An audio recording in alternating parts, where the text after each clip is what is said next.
Hello, we're back. 100 Mile Runner. Hello, hello, hello. Welcome, welcome. All right, I'm excited. It's been so long since we've done Ace Attorney that I'm like, okay, what was happening? Trying to remember. I think, let's see. I think our assistant is still back in Japan. There was like a whole flashback where she came back though. I remember that. Oh my goodness. All right, well, we'll just have to see what happens. All right, so we are doing episode 3, The Return of the Great Departed Soul. Investigation part 1. So I think this is the beginning of this new case, I think. We'll see. Oh my god, last time we were playing was March? Oh wow. Yeah, it's been a while. Alright. The grand end of the century great exhibition of London. Surely there is not a soul who has failed to hear of it. Wondrous new works of culture and industry from every corner of the globe had converged on Hyde Park. Okay. Welcoming over 50 million visitors. Why is this voice so The last foreboding? great hurrah of this century. Astonished and delighted people of all nations, and ended on a note of resounding success. Resounding success. Excellent. But as regards to the terrible catastrophe that occurred during the festivities, Oh no. very few are aware my friend Mr. Herlock Sholmes had a hand in unraveling the matter. Did he though? For from the shadows, it was he who earnestly unearthed the facts of the case. Alright. And like the centerpiece of the great exhibition, Ooh, they even which spelled rose centerpiece high like into the proper skies of British Hyde people.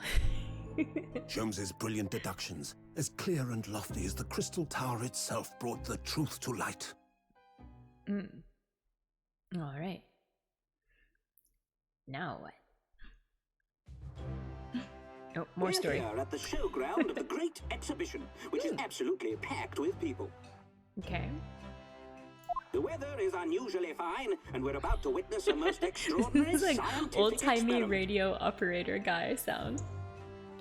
I don't think I could do an old-timey radio operator voice. Alright, let's Ladies see. and gentlemen, the 20th century will see steam engines and electrical power dominate the world. Nice. Okay. Horse-drawn carts will give way to the motor car. Ships will Yes. sprout wings and take to the skies. I And mean, today, kind we of. showcase even more advanced technology. A glimpse into the future. Okay. A world first. A demonstration of my super high voltage instantaneous kinesis machine. Wait, what? Oh no, this doesn't sound good. Oh no, it looks like a death Man ray. will literally be disassembled by a pulse of high voltage electricity and beamed to another location. No, no, no, no, no. Whereupon his body will be reassembled by a series of complex calculations exactly as it was before. No, no, no, no. No way. It's definitely just a show. Or he's gonna die. One or the other. Looks very serious though. Okay. Oh no, this guy? But a few moments from now, this gentleman will, in the blink of an eye, complete an incredible journey through the air. To arrive an instant later like on they're the building this up. Crystal Tower behind you. Okay. Oh no, this guy looks really crazy. Oh no. Ooh. Oh no. Is this steam powered? This is truly steampunk. Uh-oh. Yeah, that doesn't seem promising. Oh no. Yeah, somehow I didn't expect that to go well. Yeah, right. Like I didn't see that coming, that anything bad was gonna happen. No. Alright. The 22nd of October, 9:36 a.m. Sholmes' suite. Alright. What's up? Let's see. Runo, are you listening? Oh, sorry. What was that, Iris? Huh. What's the matter with you? You've been miles away all morning. Didn't you like what I cooked for breakfast? Hitando! Hello. How are you doing? No, that's not it at all. What were we talking about again? Today's paper. It's full of news about the great exhibition again. Ah, yes. The Great Exhibition. I'd like to go sometime.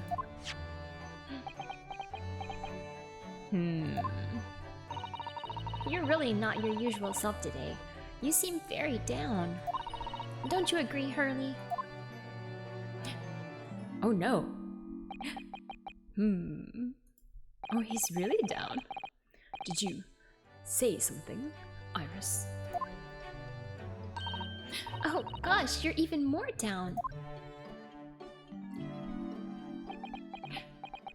He's so down. I've never seen him so down before. Usually Herlock Sholmes is so perky.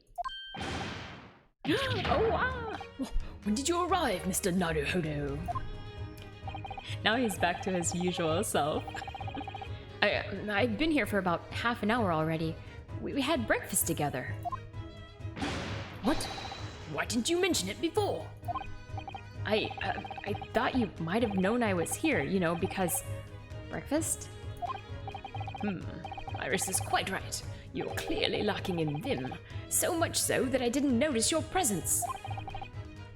Thanks. Of course, I could deduce the reason perfectly well with some simple observations. What?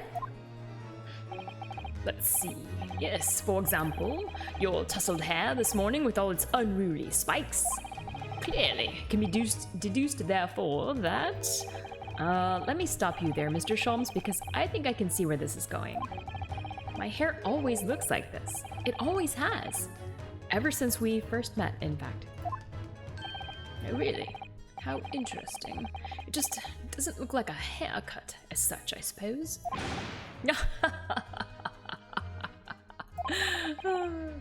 Thanks again. Oh man, he's a hater. It crossed my mind recently that it's been 6 months now. 6 months? Since I was forbidden from working in court.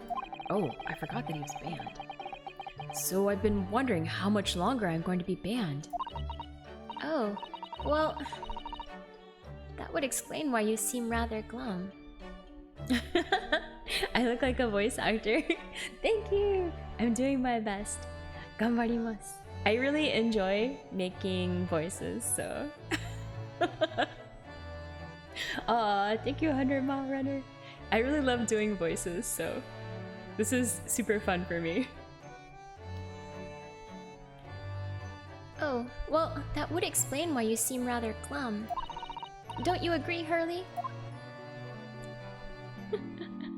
Oh no, he's down again. No! Did you say something, Iris? Back to moping. Alright, is he gonna get unbanned? I feel like he must get unbanned. Ah, hi Snacko! Hello. How are you doing? What's the matter with Mr. Sholmes today? He seems even more down in the dumps than me. I know! And the great exhibition is opened. You think he'd be excited. Oh, why don't we all go to see it together? I want to. Of course I do, but I can't.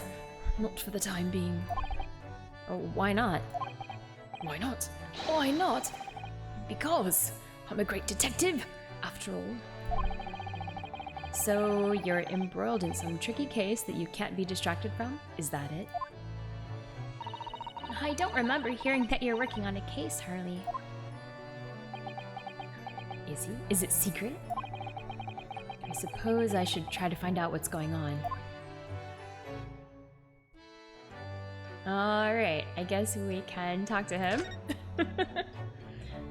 Let's talk about the events 6 months ago. Half a year ago now, I took on the defense of a young girl in a trial heard at the Old Bailey. What at first seemed like a simple case of murder that took place at a London pawnbrokery turned out to be one part of a much more far-reaching plot that involved the British government. Oh yeah, that's right, there was the cover-up. During the course of the trial, it was found that I made an unavoidable, yet at the same time unforgivable mistake. Oh no.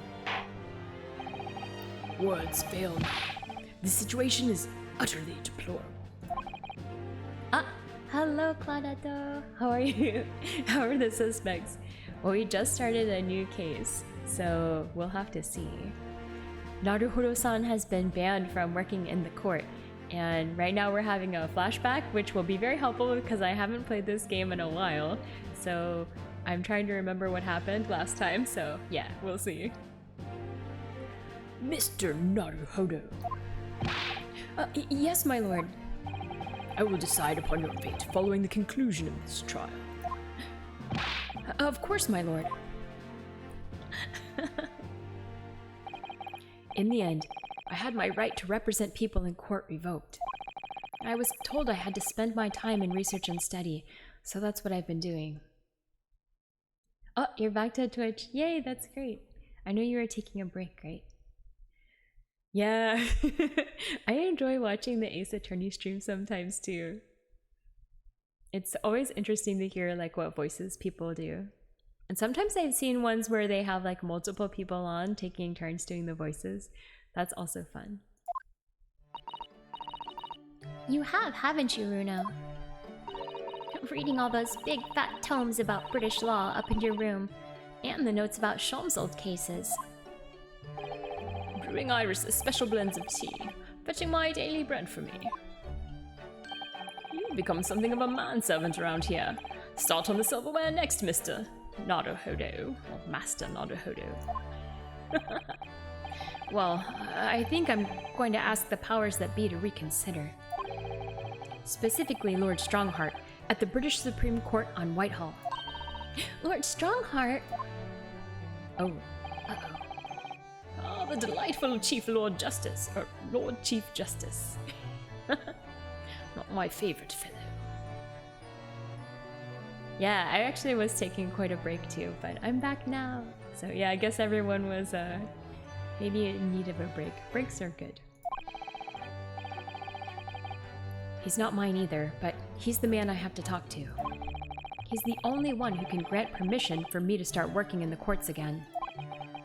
I came to Britain to become the best lawyer I could. And I can't do that just sitting around here. Alright, let's talk about the Great Exhibition! The whole of London has been swept up in this Great Exhibition, hasn't it? The most advanced science, the most modern technology, the finest works of art and feats of engineering. For the next 6 months, our capital will be showcasing these things, and the world will be watching! Oh, do you know what I'd like to do? I'd like to look down on London from one of those lovely balloons. Look down on? Do you mean those things fly? Yes, of course. They fly high in the sky and don't even need wings to do it. All you need is hot air. But how? How does hot air have anything to do with flying? It makes no sense. I can't understand it at all. Uh-oh, I'm gonna sneeze. Hold on. Ah. Oh no, oh no. I'm so sorry. I couldn't mute it. I couldn't mute it fast enough. Oh my goodness. Alright. Thank you. I was like, oh no, where's the mute button? I can't find it. Too late.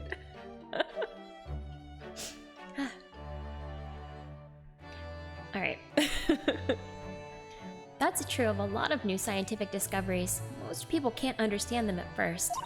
But in 100 years' time, all these things will just be common knowledge. I suppose they might be. Mind you, some of the science being demonstrated seems very questionable. Yeah, like the guy at the front with the crazy like person transporter beam. I don't think that's viable. Something went wrong on the open experimentation stage yesterday, apparently. There was a huge explosion. Yeah, that was the thing. Still, I wish I'd seen it though. I'd love to see how bad some of these scam experiments really are. Says the innocent 10-year-old girl. This girl is not innocent. She's crazy. See here. Every page of this paper carries some article or other about the Great Exhibition. The brighter things shine, the darker the shadows that... Oh, but the brighter things shine, the darker the shadows that are cast behind them. That's a interesting take. Personally, I find myself drawn to the darkness, to the impenetrable. That is my proper atmosphere. Ooh. Oh, we've got a paper. Alright. The Great Exhibition newspaper. We'll have to check this out. A newspaper containing various articles about the world-leading science and technology on show at the Great Exhibition being held in London. Shadows cast behind. Is that a metaphorical way of referring to the back page of the paper? Somehow I don't think so. Alright, let's talk about Herlock Sholmes' gloomy mood. Are you investigating a particularly tricky case at the moment, Mr. Sholmes? You could say that, I suppose. Nothing more to add? That's not like you. He's being secretive. What sort of... Oh! Quiet, Mr. Naruhodo. We must not discuss it here. You never know who might be listening. What, she... like her? What? You're acting very strangely, Hurley. What do you mean, Iris? Well, usually... the more mysterious and complicated a case is, the better Hurley's mood. Yeah. Is it really a case that's bothering you? Iris, please! You mustn't exercise your astute powers of observation and deduction on me without invitation. Remember what I always say. Put yourself in the shoes of the individual about whom you're making deductions. You say that, do you? You, Mr. Sholmes. Never mind. Once I've had a cup of tea, I must make my way at once to the crime scene.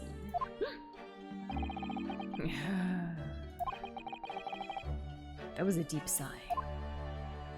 Yeah, alright. Okay, let's look at that paper that we have. So we can go, let's look at the court record. Alright, let's check out this paper that we obtained. Anything interesting here? Every article on the front page is news about the Great Exhibition. Public experiments to demonstrate brand new scientific ideas, cultural exhibits from around the globe. It's also positive and hopeful about the coming century. We must all go to see it properly before too long. Alright, is that? We can look at the back. Ooh, alright. Oh, the Reaper attacked! Is this the Reaper of the Bailey? Oh my goodness. Van Zieks. No! So many glowing reports about the Great Exhibition and everything that's going on there. Other than this rather gloomy looking one, that is. ... Wait, what? What's the matter, Runo? Oh no. The Reaper attacked! Yeah, Lord Van Zieks and compatriot cornered. That's Lord Van Zieks. This must be what Mr. Sholmes was talking about. Does he know any more? I wonder. Oh man, the guy, what are we gonna do without him? We need him for all his like wine glass throwing and bottle breaking. Oh man, I have my counter. Oh, where's my piece of paper? I have my piece of paper that's the counter for... Oh no, I have to turn it. I'm still tracking all of the... Oh, I have it. Haha! I have my counter that we're tracking the number of times there's broken glasses, broken bottles, and back-breaking, where Mr. Naruhodo-san, where Naruhodo-san like gets flown back and he's like, ah! Where our current tally, since we started the tally, is 3 bottles and 9 glasses. But maybe now we're on another case. I should start a new tally. But only if Lord Van Zieks comes back. So we'll have to wait and see, I guess. Oh no, this is terrible. Okay, I think that is good. So let's go back. So now, oh, we can talk about it. Let's talk about it. All right. It says in the paper that Lord Van Zieks was attacked. It's terrible. You know the legend of the Reaper of the Bailey, of course, don't you? Only too well, in fact. Yes. Prosecutor Barak Van Zieks. Here he is, with his epic wine glass. Batman. Oh, Batman. They say that if the Reaper is the prosecutor in a case, there's no salvation for whoever's in the dock. That's right. Our Irish defendant got murdered after the case. Even if the defendant is found not guilty. That's right, you'll never escape. Once the Reaper has someone in his sights, one way or another, that person's time left on this earth will be short. I feel like he was like warming up to us in the last case though. Like he was like nice on a couple occasions. So I don't know. I'm not anti Van Zieks like I was at the beginning, I think. Plus his theatrics are always good. London's finest rogues always find ways around the law. They'll stop at nothing to secure an acquittal on his trial. Falsifying evidence, paying sham witnesses, threatening jurors, bribing judges. But even such devious tactics as these cannot save them from the hand of the Reaper. As you've experienced yourself, haven't you, Mr. Naruhodo? Yes, I've seen the Reaper's retribution at work. Many of these criminal rogues are reckless and quite unafraid to die. If a leader among their fraternity is seen to have been taken by the Reaper, retaliation like this does occur. Really, the capital has a never-ending supply of such scoundrels. So, do you mean Lord Van Zieks has been attacked like this before? This isn't the first time? He's quite an accomplished combatant, you know. He doesn't take these attacks lying down. Although, it seems that his assailants were armed with guns this time. Oh my goodness, is he alright then? Is Lord Van Zieks hurt? My dear fellow, how on earth would I know? Wait, I thought this is your case, buddy. Well, in the article here it says, as to what of Lord Van Zieks and his condition, all will be revealed in tomorrow's morning edition. Wow, okay. What kind of paper is this? The Inquirer? The New York Post? Ah, I see. Well, we shall have to be patient then. No. I can't wait until tomorrow. In that case, you shall have to inquire with someone in the know. But who? Lord Strongheart, perhaps? Alright, I guess we gotta go see that guy. Oh, he got dressed up. Alright. Well, I must be leaving now. Yes, understood. See you later, Mr. Sholmes. Ha! You really are a shameless liar sometimes, my dear fellow. What? You seek to put me off my guard and follow me, don't you? Well, you would be wasting your time. The thought hadn't crossed my mind, but now I'm wondering where you're going. Well then. See you later, indeed. Oh no. Listen to him. He's still laughing on his way out of the door. Wow, oh, she dressed up. My goodness. Look at that hat. Okay. Alright then, Runo, let's get going. Oh, Iris? What are you wearing? I've got change to go to the Great Exhibition. You're gonna take me. What? But I was just about to go to the Supreme Court. Oh, well, that sounds fun too. You're gonna take me there then.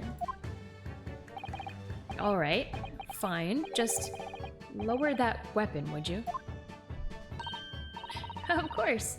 And after the Supreme Court, then we'll go to see the Great Exhibition. This girl, she always gets her way, I guess. Alright, let us move to the new location. Let us go to the Lord Chief Justice's office. And maybe he will give us some clues about what's going on. Are those birds inside? No, I hope not. 22nd October, British Supreme Court, Lord Chief Justice's office. It's been about 6 months now since I was last here. But some things never change.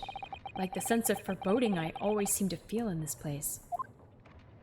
I mean, it does have like grumpy nights. Oh, she's just on the floor.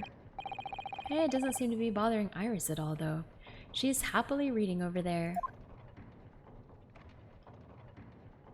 Oh, I love this place. I always find so many interesting books here. Oh, of course. I was forgetting that you've been here before. The time we came here 6 months ago. When Susato-san was given the news that she was to return to Japan. Yeah, I want to find out what's going on with that. Like, why did she go back? There's so much drama. There's drama about, like, her dad. He knows things. Yeah, it's a mystery. Ooh, it's a new person. Ah, I understand you wish to speak with me. Who is it? Oh, okay. Oh, Lord Strongheart. I trust you've been keeping well. I don't remember what voice this guy had. Maybe, I mean, he looks like he needs to have like a serious voice. I don't know if I can also do a British accent for him though. Let's see. Since you arrived and requested an audience, it's been 4 hours, 32 minutes, and 26 seconds. I've kept you waiting a while. My apologies. Oh no, not at all. I like nothing more than standing around and staring into space. Well, good to know. Good to know. That doesn't appear to bother him at all. Mel Strongheart, Lord Chief Justice of London. He's the man who allowed me to start practicing as a defense lawyer when I arrived in Britain as a student. You need only savor the air for a moment in this grand office to understand his preeminent status. He does look imposing. As you will be aware, the Great Exhibition of London is now underway at last. We're extremely busy as a result, policing the grounds, guarding the new technologies, dealing with petty crime. And furthermore, as of next month, we shall open the International Forensic Science Symposium. Oh, I've not heard about that. Investigating authorities from 40 countries around the globe will be taking part, including from your own land. Oh, really? Oh. Forensic science is the future.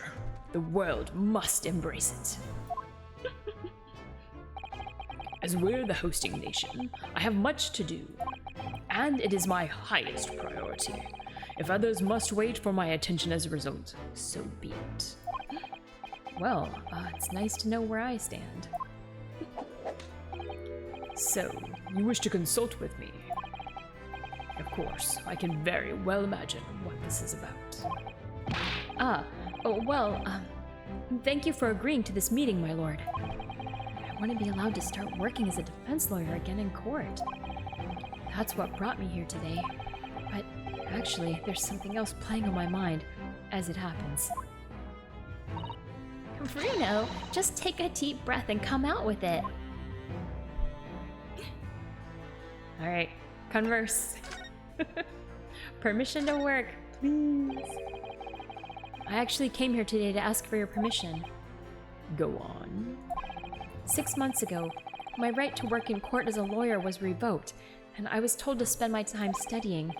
Obviously, I'm very sorry for what happened, but the thing is, it made me understand what it really means to defend somebody under the rules of a foreign justice system.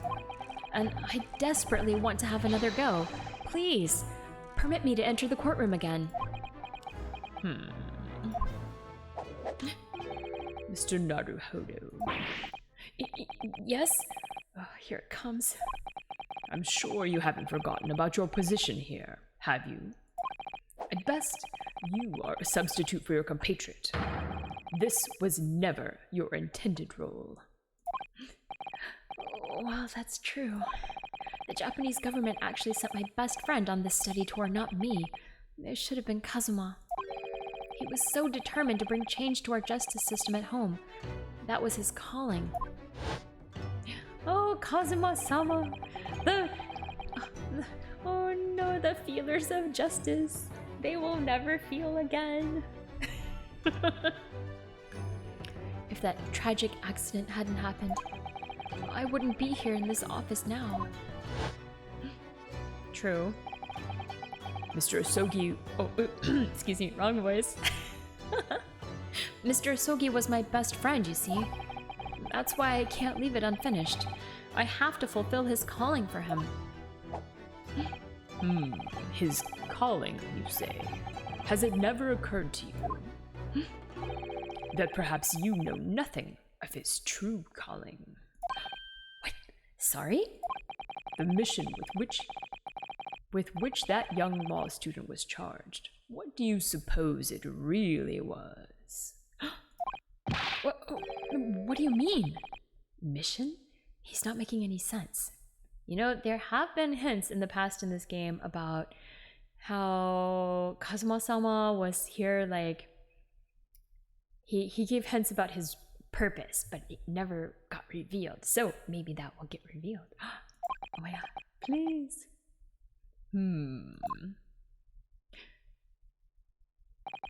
Never mind.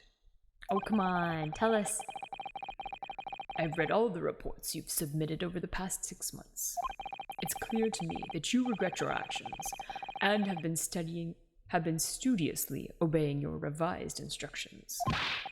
Do you mean? Ooh, he nodded his head.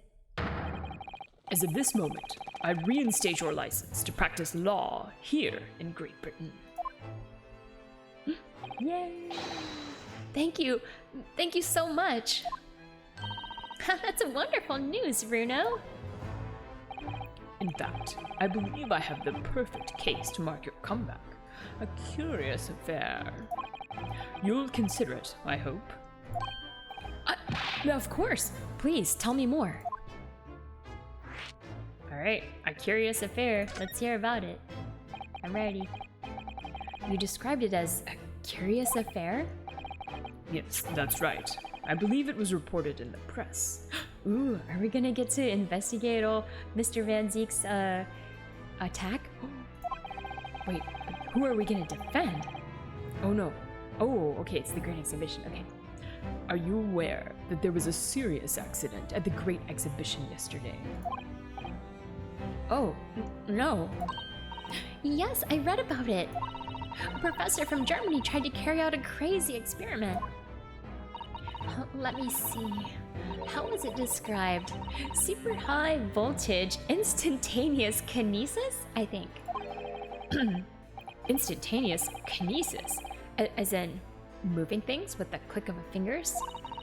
Excuse me.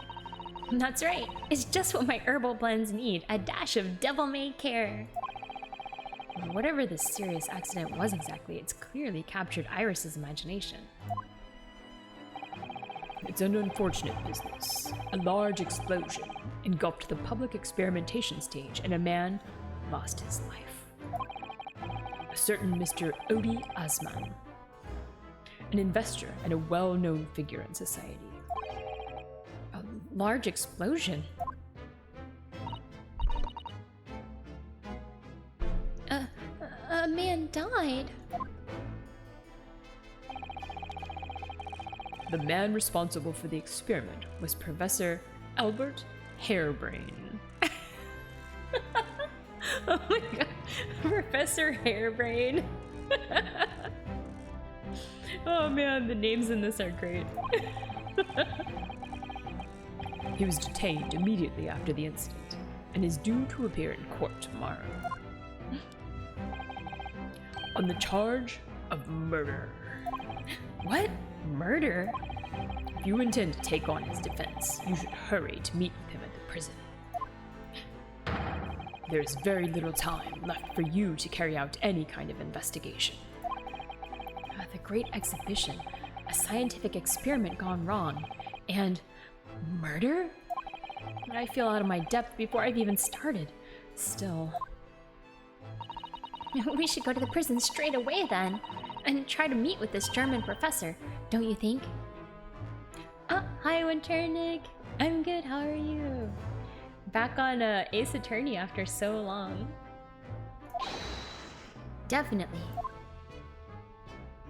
We just started the new case. You're doing well? Yay! That's excellent. Ah, yes. One more thing about the case. There's a connection with our mutual acquaintance, the Reaper. Oh no.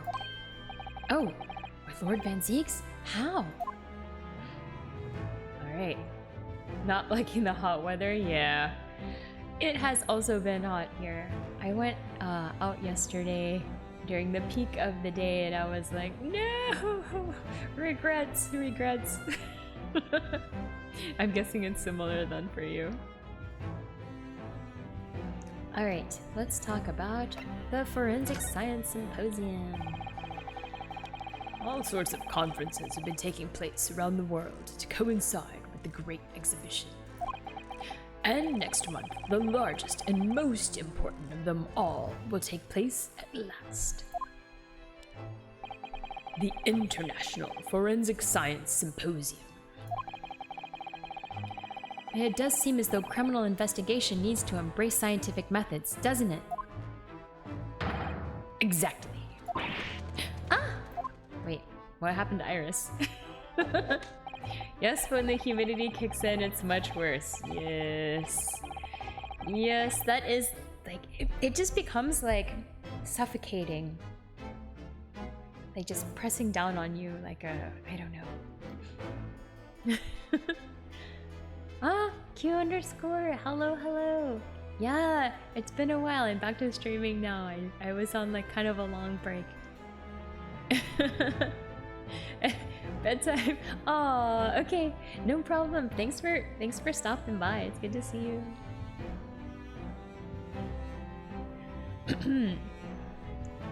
London, the global epicenter of culture, science, and wealth, now has a population exceeding 6 million. Yeah, I'm back. I did Beat Saber on Friday, and I'll be back to regular schedule from now on. So yay. Sadly, crime in the capital is growing at a similarly startling rate. So it's imperative that we use the latest scientific methods to investigate and resolve cases as efficiently as possible. Oh, which is what's known as forensic science, isn't it? Exactly. The future of policing. Wait, why is she screaming again? She keeps just popping up randomly. Regrettably, however, Britain is currently dragging its feet when it comes to the adoption of forensic methods. Oh dear, that's alarming. Exactly. It's extremely alarming. Wait, Iris, why do you keep popping up? If I were Her Majesty's Attorney General, you can be sure the numbers of crimes committed and resolved in London would be very different to the current figures. Hi Citrix Gaming. Hello, hello, welcome. We're doing Ace Attorney today. I'm like just starting on the Great Ace Attorney Chronicles Part 2. This is like the first real case. So we're just doing the first investigation part right now. And I can cite 12 solid arguments and 223 individual reasons to support my claim. Sorry? By way of apology for keeping you waiting earlier, I shall detail every one now. What? Oh, how fascinating. Why does she keep popping up? It all began 15 years ago. I was... Blah blah blah blah blah blah. I think Naruhodo-san is zoning out. Alright. How many hours have passed? So many dots. And that more than sums up my feelings on the matter. In the simplest of terms, of course. We're getting a pop. Wait, we are? We are? I haven't heard it yet. That's exciting. That means I'm not gonna run out of Ace Attorney content for a long time.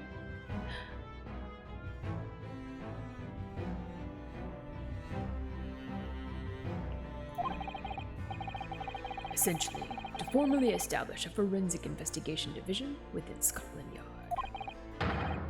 That is my mission. Oh, right. Yes. That's wonderful. Exactly. Wonderful is precisely what it will be. That is exciting though. Yay! I'm doing things in chronological order, so this is like, I haven't done like, the regular... I haven't done the 1 through 3 regular Ace Attorneys yet. I'll do those next after this. Iris isn't paying attention at all. She's got her nose in another book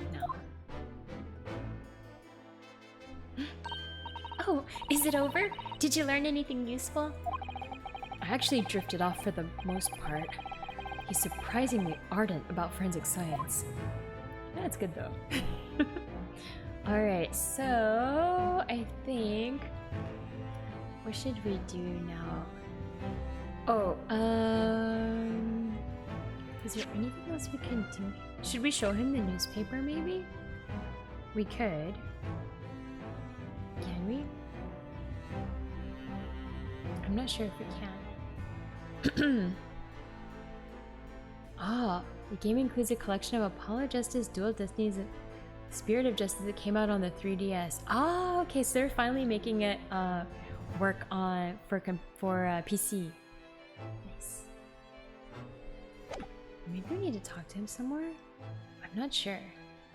Let's go back. Oh, okay, maybe we can show him. Yeah, let's show him the paper. Alright.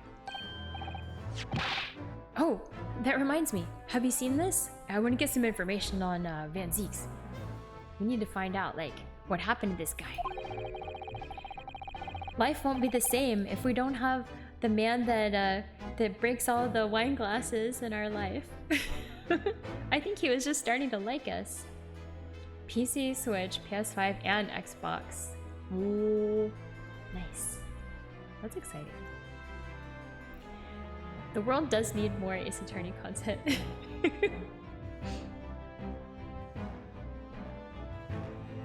The reports of the overwhelming success of the Great Exhibition, of course.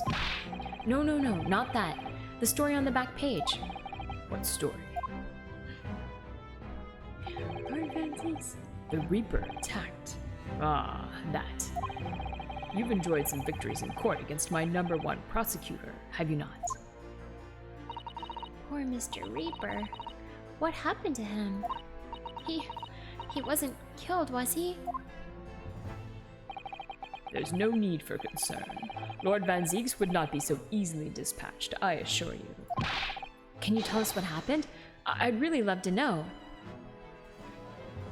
Watch the trailer at the end? Okay, yeah! I'd be curious to see it.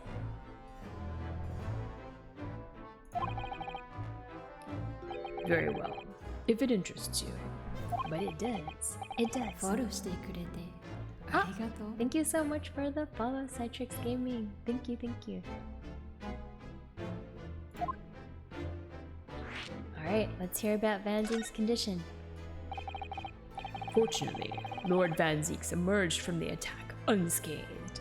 Wow, unscathed? I thought the attackers had guns even. Street ruffians are no match for that man. He's a very capable fighter. But that's incredible. They were armed with guns. Why was he attacked, though? Do we know? This guy with the cane. It's related to events that occurred a month ago. A leader of one of the capital's criminal organizations was indicted and prosecuted by Van Zieks. But the man was acquitted. I've no doubt large sums of money were involved behind the scenes. Large sums of money? Do I play Genshin? No, I don't play Genshin. Yeah, I mostly play like chill stuff like Stardew Valley, or sometimes I do a combo of like chill games and VR. So yeah, I do Ace Attorney, Stardew Valley. I've been working my way through. I bought a bunch of games in the Annapurna sales, so I'm gonna be playing some of those. But yeah, no Genshin, no Honkai Star Rail. Yeah. I know they're popular though. Oh, and sometimes I do Japanese content because I live in Japan, and I sometimes do like Japanese language practice with other streamers, so. You don't play Genshin either. Okay. It's not just me. Sometimes I feel like it's only me that doesn't play. I think I just can't commit to like that much work, and also I don't really play gacha games, so I get frustrated, so yeah. Large sums of money. A deplorable situation. Members of the jury were bribed, it seems. However, despite winning his freedom, the man in question met a dramatic end yesterday. But you're not suggesting that was the work of the Reaper, surely? The victim's henchmen certainly seemed to think so. He was a man by the name of Asman. Mr. Odie Asman. Wait, that was the guy, right? Wait, that was the guy that they mentioned was the... Isn't that the guy I have to defend? Yeah. Oh no. No. That's the guy that got killed, right? At the exhibition. He's the guy that got killed by Mr. Hairbrain, the professor. Oh no. Okay, let's see. Did you say Asman? That's right. Okay, I was right. My memory is not so bad. That's the man who died in the big explosion at the Great Exhibition. Ah. Yes, known publicly as an investor, but in reality, the head of a significant criminal organization. Unbelievable. I wonder, could I ask you something, Lord Strongheart? Try me. Why do you use Lord Van Zieks as a prosecutor? Wait, why is he winding his watch? All of the criminals who manage to get off in court then meet with mysterious ends outside the courtroom. And fearful of that fate, they seek to strike at Lord Van Zieks first. I know there's no evidence that he actually is the Reaper in that sense, but still, something's clearly going on here. I have Van Zieks work for the prosecution service for 2 reasons. Firstly, the man is the best prosecutor in the capital, bar none. And secondly, any deaths of criminals that have occurred outside the courtroom following his trials are nothing to do with him. But that doesn't make sense. How can you explain the way so many have died if not by someone's hand? Just bad luck. Van Zieks may have earned himself the moniker of the Reaper, but he is no killer. So he will continue to prosecute on behalf of the crown. Unless he wishes otherwise, of course. Oh no. Is he being pressured to prosecute people? No, I don't think so. He seems to really be into it. Well, I must be leaving for my next engagement. I'm already 11 hours and 16 minutes late. My colleagues may be starting to fidget. 11 hours late? That's quite something. That meeting had already started when I arrived back here for this engagement with you. So lateness was inevitable. Time stops for no man. I'm sure it stopped for me during those 12 solid arguments and 223 reasons. Ah, language learning tips. Oh, you're learning Spanish. I think my main tips are just keep practicing. Well, it's kind of like a lame tip, but also I try to enjoy content in whatever it is that I'm learning. So like I will watch Japanese dramas with like Japanese subtitles on, and if I don't understand something, the subtitles are there so I can like translate it to English, and then it goes kind of slowly that way, but it lets me like learn new vocabulary in like a kind of enjoyable way. Yeah, those are my main tips. And then it's also good to find like language exchange partners that are like friendly. Sometimes that can be a hit or miss though.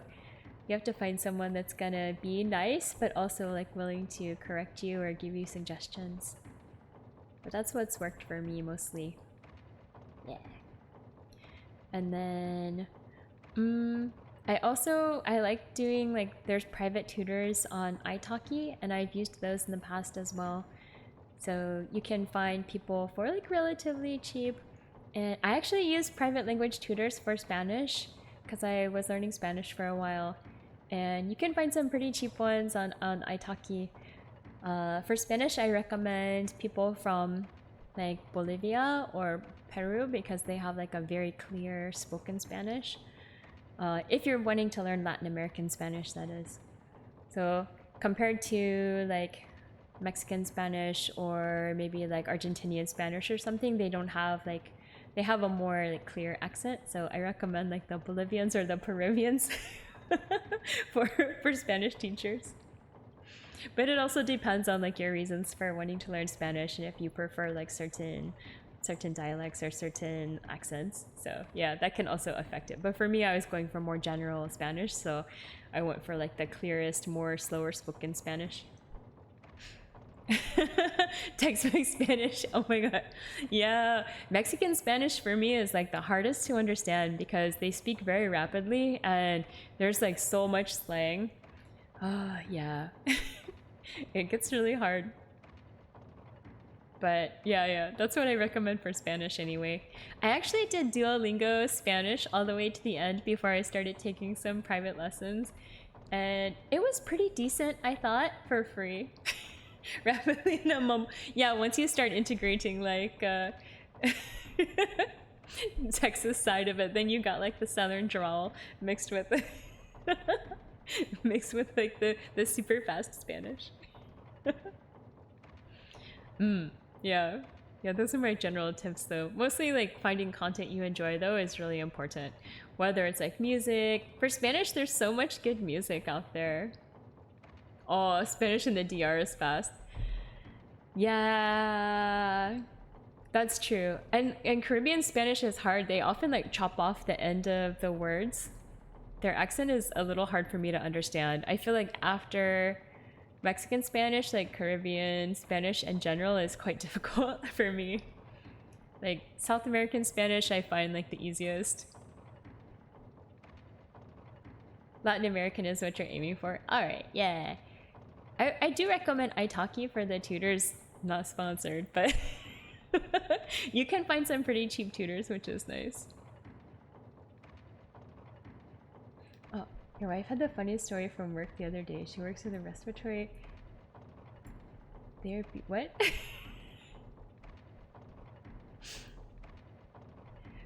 Come again?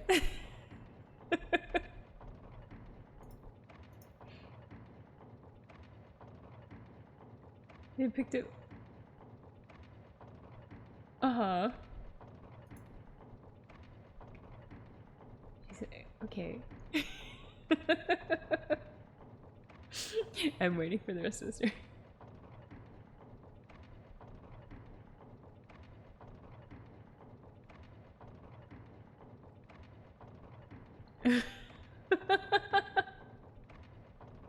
Ah, I see. see.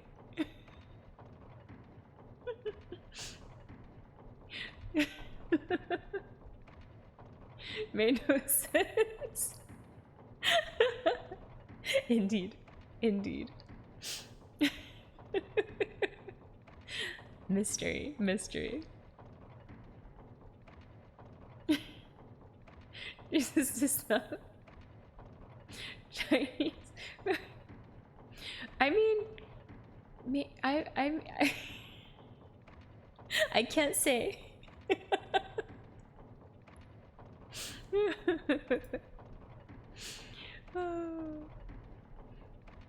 Alright, let's see. Alright, let me go back to this though. But yeah, generally, yeah, finding content that you like makes language learning easier. So yeah, that's what I recommend. It is hard though, and otherwise, like, just don't give up because it takes time, and spending regular time every day a little bit will be motivating and will keep you going. Because especially for language learning, I feel like it builds up, and if you don't spend time on it, you forget. It doesn't just like stay. So you have to keep doing it. Alright. Alright. Oh yes, where would I find Lord Van Zieks now? Let's see. We're gonna see. Is he at the hospital? Oh no, he's back at his office because he didn't get hurt. Okay. I would assume he's at his office. Right. I'll go and ask him about the attack in person. I want to get this straight from the horse's mouth. Where does that idiom or like saying come from? Straight from the horse's mouth. I don't know. Away with you. I'm leaving Professor Harebrain's defense entirely in your hands. Oh, of course, yes. Thank you very much, my lord. Alright. Alright, so I think now we're gonna have to go to the prosecutor's office to talk to Lord Van Zieks. Alright, let's go!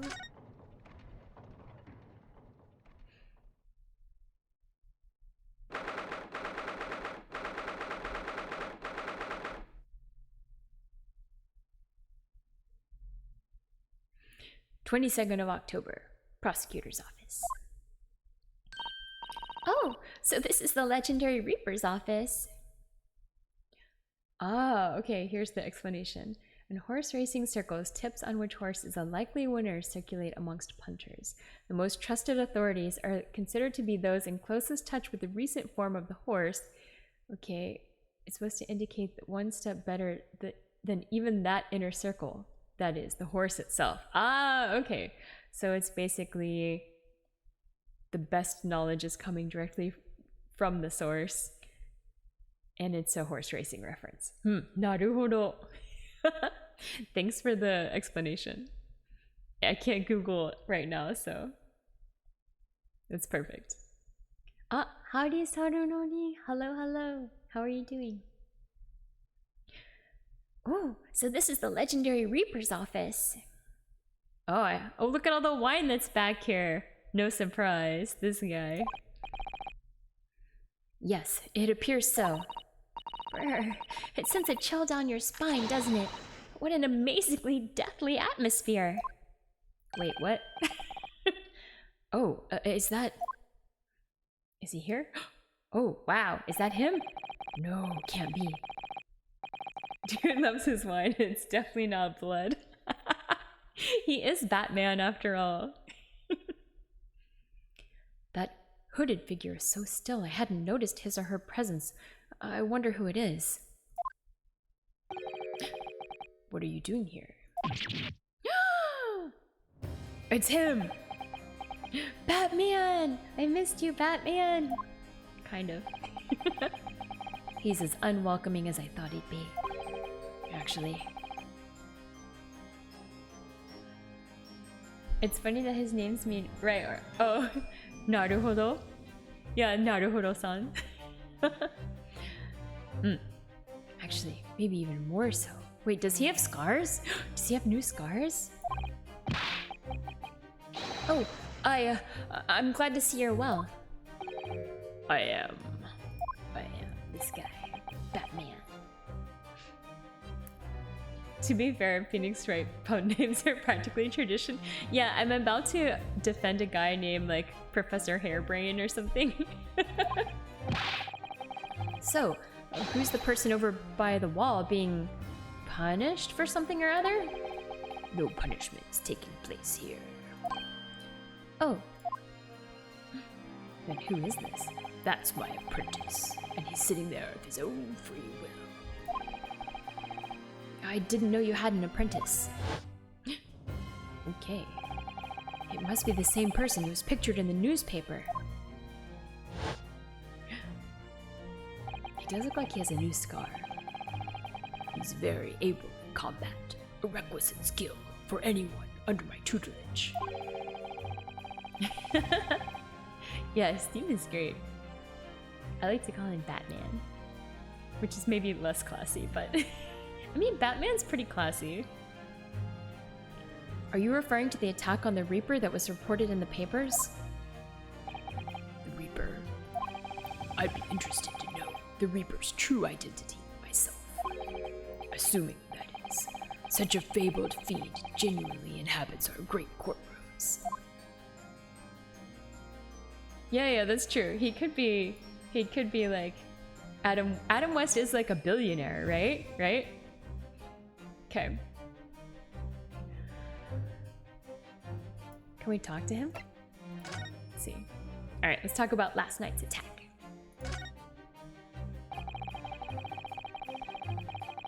Or maybe we should have shown the paper to him? I'm not sure. We can show the paper to him later always, I guess. Lord Strongheart said that the assault last night was some sort of revenge attack. Booster Cole said don't fear the Reaper. Also true. True. Carried out by the henchmen of Odie Asmon's criminal organization. The investigation meant their arrests were imminent. Presumably, some hoped to kill me before that happened. Odie Asman. He's always masqueraded as one of London's most powerful financiers. Financiers. Okay. English. Can do it. A global investor. But his enormous wealth came to him by underhand means, via his criminal activities. And he used that money to buy himself a verdict of not guilty when he found himself in court, didn't he? Being prosecuted by you, Mr. Reaper. The man got his comeuppance in the end. Yesterday, in fact, in extraordinary circumstances, it was a most unusual cause of death. I know about that. It was super high voltage instantaneous kinesis gone wrong. Or was it? Mr. Asman died when the demonstration on the public experimentation stage ended in an enormous explosion. Correct. And you think I have some kind of divine ability to cause an accident like that to happen, do you? Oh my god, why am I struggling to speak? Oh no. Well, no, that does seem a little far-fetched. If this man really is the fabled Reaper, then he has to be innocent of this particular death at least. It's strange how this has worked out, isn't it, Runo? I mean, what with you taking on the professor's defense for the trial tomorrow? What? You're going to be defending him? Oh, yes, that's right. Though I barely know the man's name yet, to be honest. Albert. He knows him. Albert Hairbrain. That's right. Do you know him by any chance? Of course. He's a contemporary of mine. We were at university together. You're... What? It's all connected. Alright. Let's talk about your contemporary. I'd understood that Professor Hairbrain was from Germany, though. Hairbrain's from a respectable British family.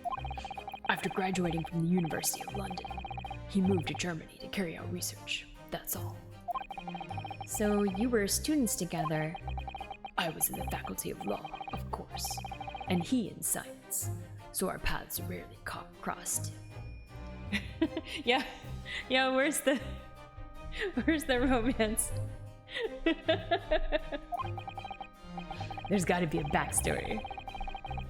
But curiously, we got along, though I have not met him since my university days.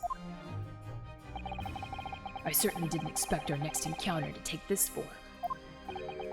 And with you, of all people, representing him. Only if I make it out of this office alive. He's actually been charged with murder, it seems. Yes, I know. Because the prosecution will be handled by me. Oh, I know, I have to call my dad later. Cause it's not Father's Day yet, but happy Father's Day to all the fathers out there. Yeah. But I have to call my papa later, cause it's not Sunday yet there. But it will be Sunday soon. Actually, is it Sunday? Oh, well, I think it is Sunday there, but it's like too early to call. I have to wait until my dad will be awake, and then I can call. So I'll call right after the stream. That's the plan. Yeah. Hopefully he had a good day. By you? But you made it sound as if you and the professor had been friends. Ooh, wait. Is this gonna be like an enemies become lovers story? Oh no. Oh no. I've been reading too many romance novels. I know all the themes now. We are friends. It's true. Then why would you do this? If the Reaper's the prosecutor, there's nothing anyone can do to save him. He's doomed. I mean, I don't know about doomed. Cause like, you know, what about Soseki-san, the novelist? He got out of it. Like he was able to go back to Japan and he didn't get doomed. Even though he was innocent, but he was still prosecuted against twice by Van Zieks, right? And he escaped, so I don't feel like it's a curse. It'll be fine. Maybe. What's Lord Van Zieks thinking? Alright. The Reaper's identity. Alright, what is this? Maybe he knows. What do you mean by what you said before? If you'd like to know the Reaper's true identity, does that mean... I'm a crown prosecutor, an immortal, like any other. No, you're not. We all know that you're a vampire. I mean, I don't think these are real windows. I think this is like there's a lamp outside and they're actually closed. Have we ever seen him in the daytime? I don't think we have. I'm no demigod. That's right, you're a vampire. Kyuketsuki da! Oh yeah, that's vampire in Japanese. Kyuketsuki. But they've all died, haven't they? The people you've prosecuted, I mean. Whether or not the trial ended in a conviction or an acquittal. Oh, Iris is gonna cry. Those I prosecute are the vilest wretches of our society. It's a dream, Inception theories. No! I mean, it could be. I feel like maybe that's about as valid as like me being like, he's secretly a vampire. People who without question deserve to be found guilty. The world is a better place without them. Hey, you can't be judge, jury, and executioner. You're just prosecutor, buddy. But that's not true of Mr. Natsume, for example. He wasn't a vile wretch at all. Yeah, see? Yeah, what about our friend? Nor was Jenny. In fact, she's ever so hardworking now. That's right. Oh, is he gonna give in and admit it? I can't deny that since I encountered you, things have taken a turn. But the point is this. You're just the most nervous dude in all of Japan and England. Oh my god. Yeah, that guy. He was driving me crazy. He was in too many of the cases. I was like, one was enough. I can't take you anymore. It continued though. If any of those vile wretches that escaped justice subsequently died in mysterious circumstances, it was at the hand of their own kind. It's not my work. Lord Strongheart said the same. He believes you're not involved in any way. But you were attacked by those ruffians because they believe it's true. Well, they can believe it then. Alright, let's see. The fact is, since people started to call me the Reaper of the Bailey, the number of serious crimes in the capital has dropped substantially. Oh, It would appear that even the most hardened criminals can be made fearful for their lives. hold on. I got some water. 1 second.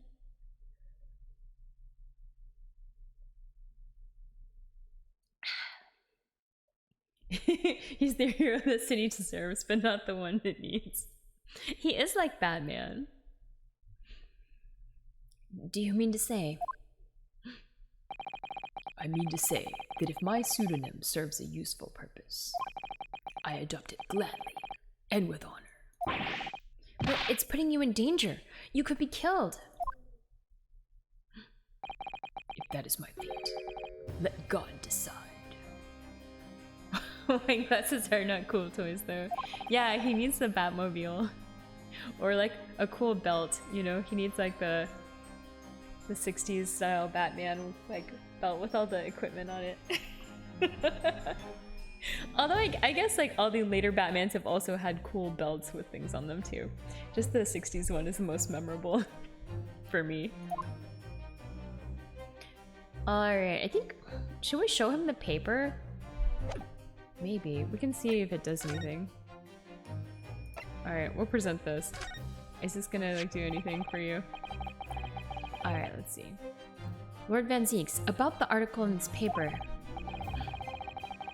Ah yes, it seems there was a reporter nearby when that little skirmish took place. They made it sound so, exciting. I had no idea I'd been photographed. It was careless of me. He likes to keep it on the down low, I guess. It looks as though it was taken after the people who attacked you had run away, though. Rest assured, the police have already apprehended every last one of them. But there's someone else fighting alongside you, it seems. Oh, are we gonna get to meet this guy? Or it could be a lady. Okay, maybe it's a man. And I think it's the same man. It looks as though you're posing. Yeah. Yeah. I think that's what he was trying to say without saying it outright. I think it's the same man who's sitting over there as we speak, isn't it? Who is the new character? Let's find out. As I mentioned already, he's my apprentice. Perhaps you could tell us a little more about him? Okay. Alright, let's hear about the apprentice. He's in my tutelage to become a prosecutor. So you could say he's my apprentice, I suppose. Ah, like you are to Hurley then, Runo. I don't remember taking an apprenticeship with a great detective. He's currently compiling a report about last night's attack. It looks like he's wearing some kind of mask? On Lord Strongheart's orders. Nobody knows the man's face, or indeed, his identity. But why would you agree to take on such a clearly suspicious individual? Hey, you know, just because you don't know his identity doesn't mean he's suspicious, but alright. Lord Strongheart's orders again. He's not one for meaningless follies. There will be a good reason for his actions. I hope you're right. Oh, are we gonna meet? Oh, alright. Here is our new person. The Apprentice. Even crewmates wear a mask. Yeah. Ah. All right. He looks cool. He looks like he's probably good looking. Maybe he's gonna be a good looking guy. I don't know about these eyes though. The eyes are kind of vampire eyes. Sus. Eyes are sus. But we'll see. The task is complete. Good. In that case, you can collate all the briefs. Wow, obedient too. Not a talker though.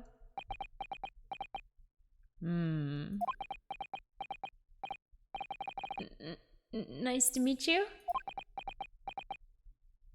Not a talker. All right. That's it. Okay. Back to work again. That was really strange though. I've never met the man before. I didn't even know he existed, and yet... somehow it didn't feel like our first encounter. Wait, do we know him? Could it be? Wait. Is this secret? Could it be, wait, could it be... Let me think. Who could it be? Could the feelers of justice be returning? Is it Kazuma-sama? Did he not actually die? Is he hiding out here? Maybe. I wonder. It could be. No idea though. We'll have to find out. Don't bother trying to converse with him. He says nothing to anybody from outside this office. Lord Strongheart has strictly forbidden it. Oh, I see. Why are you so interested in my apprentice, anyway? Huh? Oh, no, I mean... Sorry, I didn't mean to. The way he stood there so casually, yet with that flawless posture. Alright. There's something there. It couldn't be. Wait, is it? Maybe it is Kazuma-sama! We'll see. Ah, yes. There's something I've been meaning to ask you. Oh, what's that? That Nipponese man, is he faring well? Sorry? The one arrested twice in succession 6 months ago, with the stoop, and the mustache, and the jitters. Ah, Mr. Natsume, you mean? I'm not sure he'd be very pleased to find out you identified him from that list, Runo. He's fine, thank you. In fact, I received a letter from him by international post only the other day. I see. Oh, Van Zieks has a heart. Look at this. See, he's a caring guy underneath all this vampire Batman exterior. Well, I think we can end our discussion there, don't you? There's little time left before tomorrow's trial. I advise you to spend it investigating the case. Yes, thank you for the advice and for the conversation. I can't believe he's asking after Soseki-san. After a Nipponese. I'm not sure whether to feel happy about that or worried. Yeah, we never figured out why Van Zieks is so racist either. That is yet to be revealed. I'd never imagined that Mr. Reaper would be friends with a mad scientist. Did you? That's a turn up for the books. A mad scientist? Oh, you mean Professor Harebrained? Yes, it might be worth quizzing the professor about his relationship with Lord Van Zieks, I think. Ooh, serious music. Alright, I think it is time to go to the prison and talk to Professor Harebrained? Maybe? I think so. Yeah, let's go there. Prison time! Let's find out the story. Here he is. Okay. He also looks like he might be a nervous guy. We'll see. 22nd of October, local prison, cell 11. The warden said cell 11. That's this one. Oh, there's someone curled up in a ball in the back corner. Look. What's his name again? Professor Albert Hairbrain, wasn't it? Excuse me, Professor Hairbrain. Alright, let's learn more about this guy. Oh, wow. Okay, I have to think about what kind of voice he needs. He was like a nervous critter, right? I remember him being like kind of nervous type, so we'll give him more like high-pitched voice. Should he be British? I think he is supposed to be British, right? So we'll make him British as well. Who are you? I'm Ryunosuke Naruhodo. A lawyer! Oh, was it something I said? A lawyer, you say? Would you be in here? About the experiment? Are you going to defend my hypothesis? Your hypothesis? Sorry, I don't know. Yesterday's demonstration. That magnificent demonstration was... It was an out-and-out success by anyone's calculations. But despite that, no one listens. No lawyer believes in the science. When it's explained, they all leave at high velocity.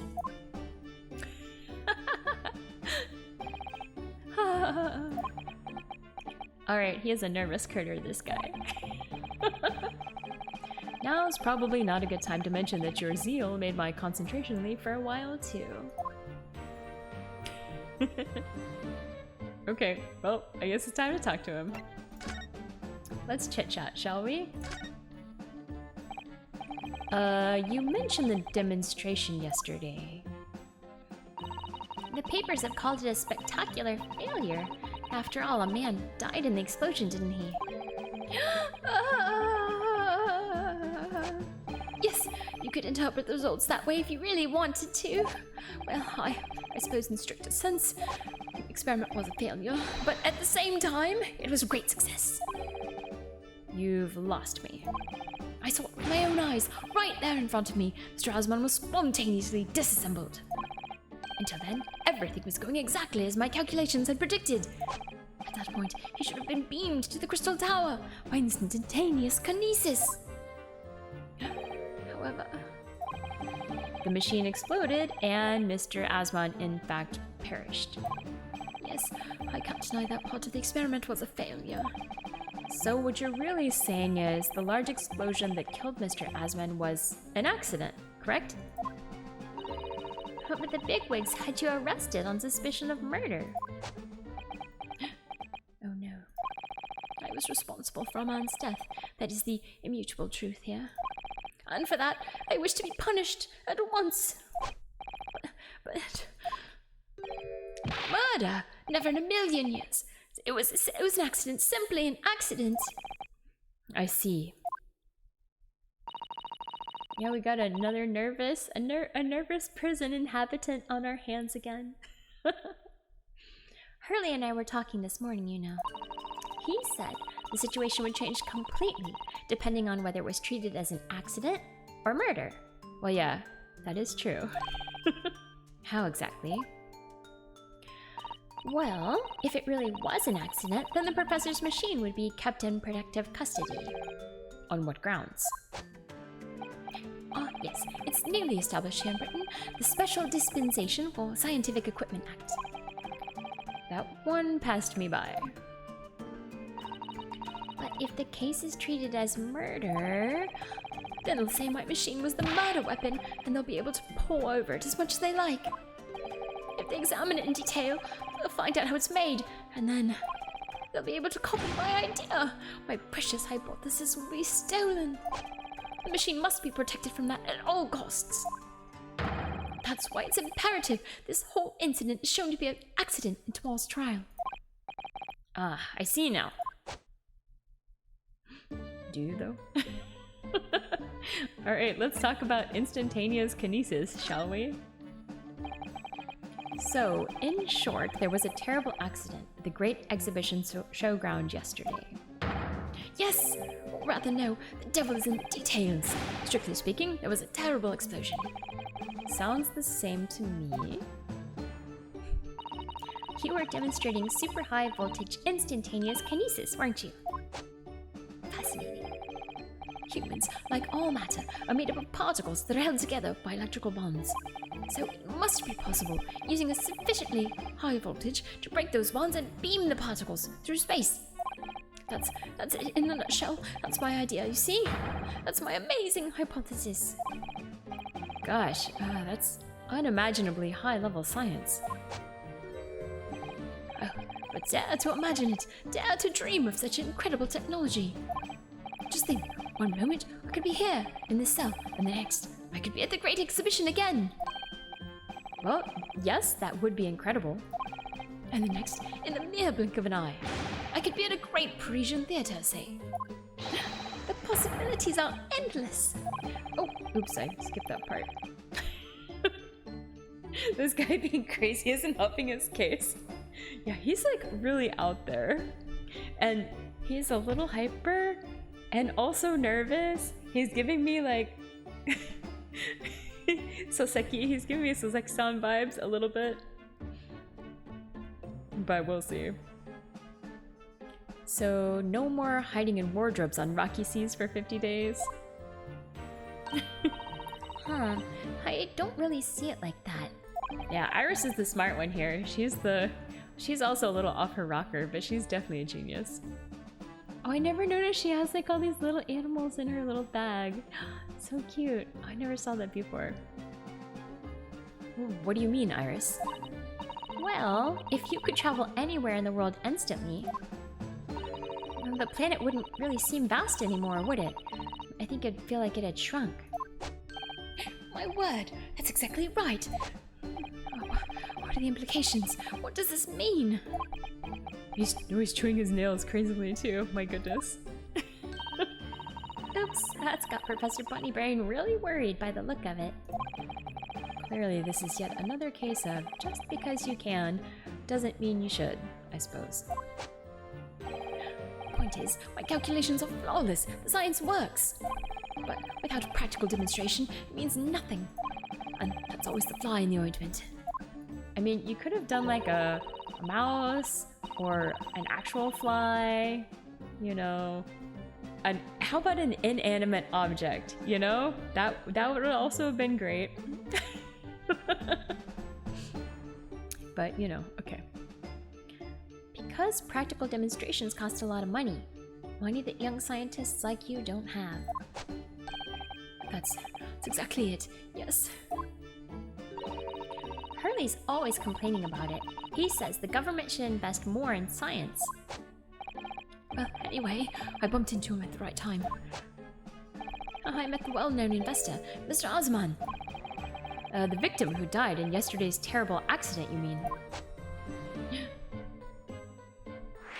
Well, alright, let's talk about the victim, shall we? The full name of the man who died in yesterday's accident was Mr. Odi Azman, wasn't it? What exactly was your relationship with the man? Well, he first visited me in my laboratory in Germany a year ago now. He said he wanted to invest in my immaculate hypothesis. I thanked my lucky stars. I see. So you hadn't really known each other until then. So this guy just showed up at his lab and was like, I want to invest in you. Money for scientific research? I'm so envious. As far as I was concerned, the man was an angel. Oh, really? An archangel even. He was prepared to fund a practical demonstration of my hypothesis for presentation at the Great Exhibition. And if that went well, I could expect additional financial support for my research from the British government. Mr. Osman provided me with money and an exceptional engineer. Uh-oh, an exceptional engineer who came from the investor? That sounds sus. He produced a machine to my precise specifications. Wait, so this guy didn't even build the machine? He just relied on somebody else? That's also sus. But then, your dreams were blown to dust in one enormous explosion. Aww. As you can see, I owed everything to Mr. Osman. I would never, ever have thought of taking the man's life. Well, he seems genuine enough. I don't think he's lying. Alright, let's talk about the Reaper's varsity years. you guys know each other, and now you're gonna be facing each other across the bench. I understand Lord Van Zieks is a friend of yours from your university days? Yes, that's right. He was studying law whilst I was studying science. What was he like back then? What do I look like? Bob the Builder? I assume that, not. You know, it is true, some scientists struggle with the practical aspect of experimentation. Not everyone is an engineer, it's true. It's true. However, we'll see how hands-on this guy was. I'm guessing he was not so hands-on, and I'm guessing the assistant is gonna be a sus person in this trial. We'll see. A good question. Unassuming, gentlemanly, an all-round nice fellow, really. Really? Sorry, I think you misheard me. I'm talking about the cold-hearted, merciless prosecutor, Barak Van Zieks. What was he like when he was at university? Talk about a leading question, Bruno. As I said, an unassuming and extremely pleasant gentleman.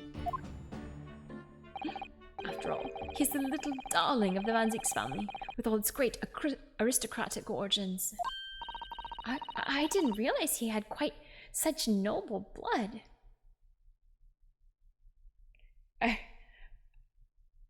I don't know. Well, they keep having it over and over, so I guess like it's his first name. I'm assuming it's supposed to be like Baron, but it's not Baron, it's Barak, but I don't know why.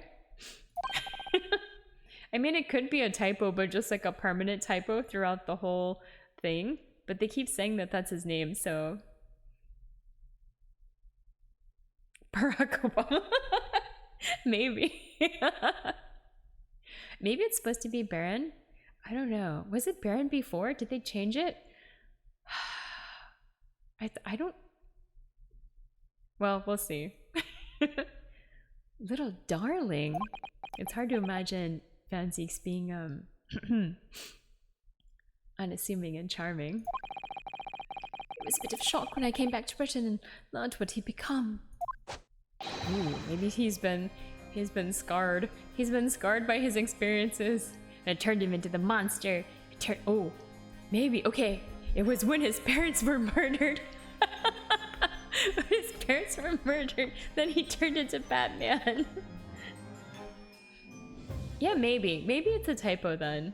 I guess we'll have to see. Hold on. I'm gonna Google it because now I want to know.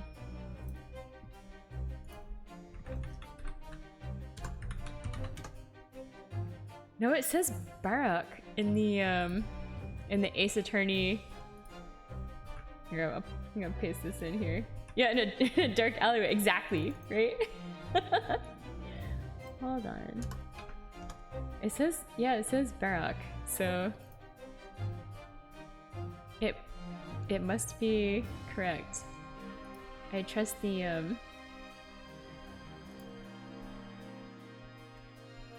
I trust the wiki. Well, it's unofficial wiki, so maybe not, but seems like it is Barak, but it seems like a typo, right? It should be Baron. But maybe he's not a Baron. Unclear. The Reaper of the Bailey, no less. Yes, that's right. I did hear, though. They call him Lord Van Zieks. That's true, they do. But yeah, I think you're right. I think it was the trauma when his parents were murdered in the dark alleyway. It turned him to the life of crime fighting. I did hear, though, that there was a very big event in his life. It completely changed him after graduation. That's right. We know what it is. Really? What sort of event? No!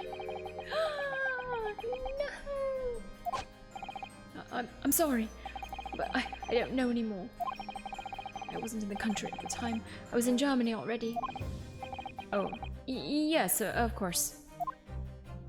If he's heard all about the Reaper, I really don't have the heart to tell him that Lord Van Zieks will be the prosecutor in court tomorrow. I mean, you should tell him who's gonna be the prosecutor. Like, doesn't that seem like the right thing to do as your, as the defense attorney? Don't withhold information from your client, Jesus.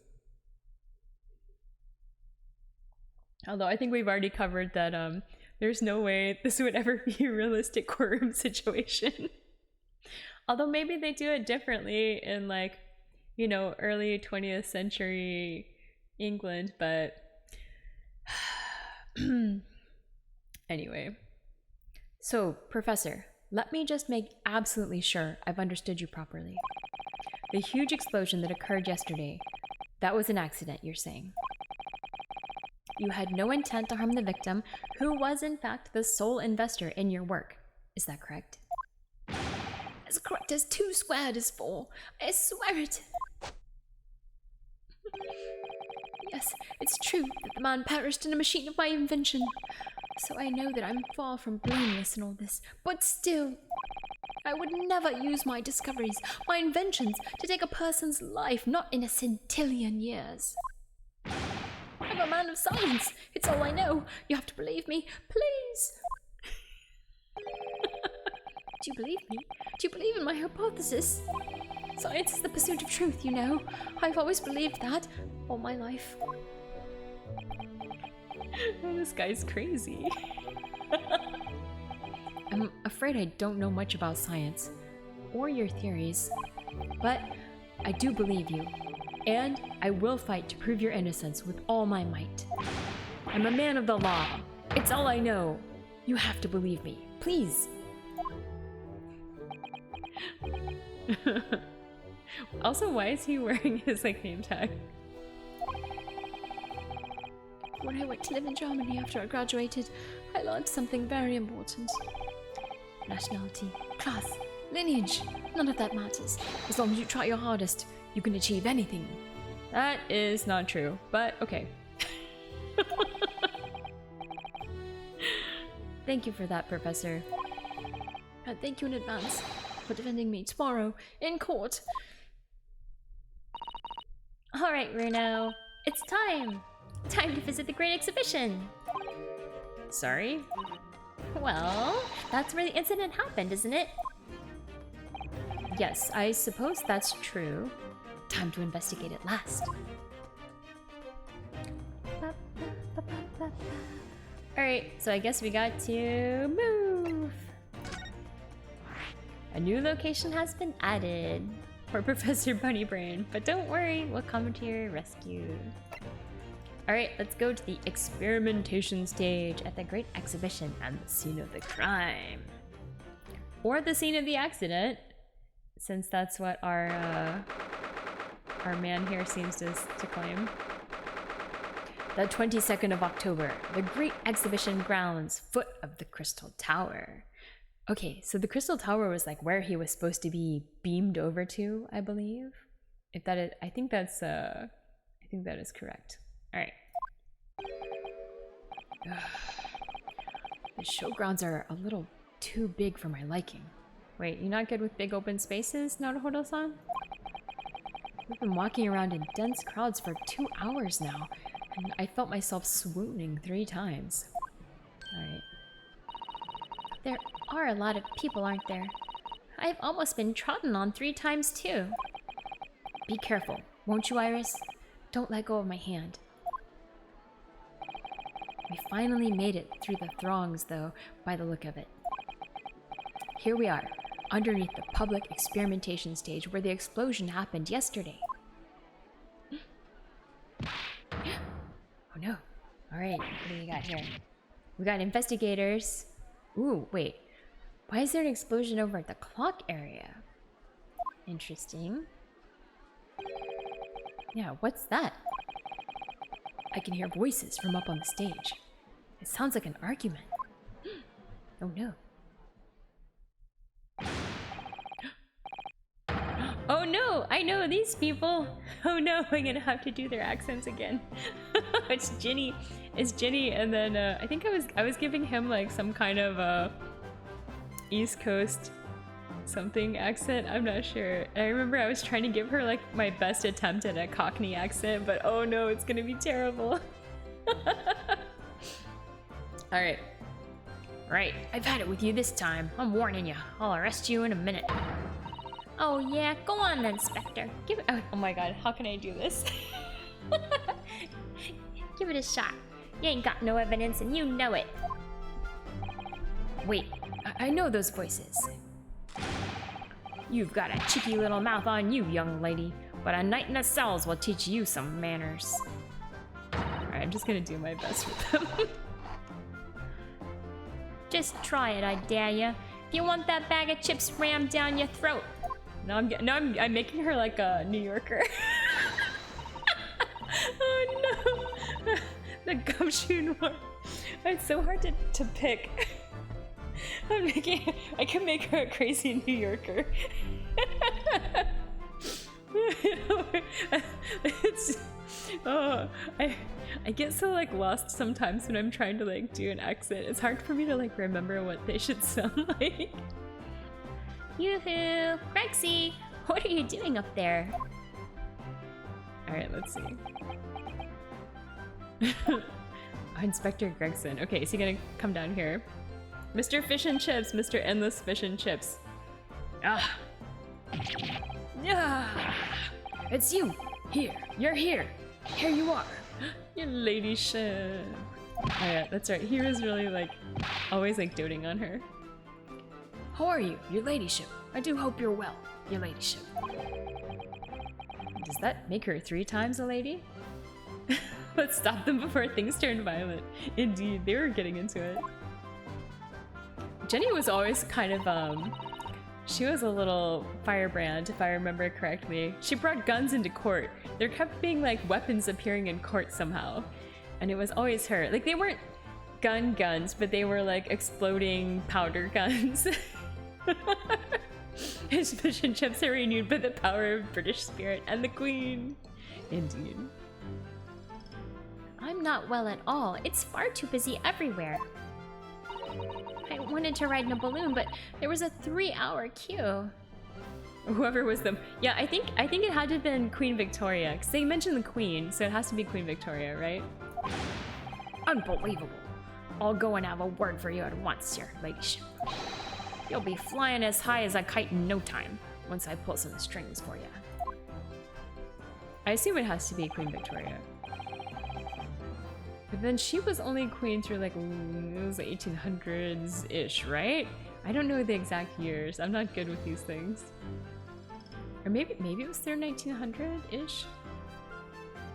I think it was 1900s? I don't know. I'm not the best at UK history. Tobias Gregson, an inspector at Scotland Yard. Until recently, he was suspended from duty, but it would appear he's back in action now. He's actually quite well known, appearing as he does in The Adventures of Herlock Sholmes. Oh, that's right, he keeps getting featured in Jenny's stories. That's why he's so nice to her.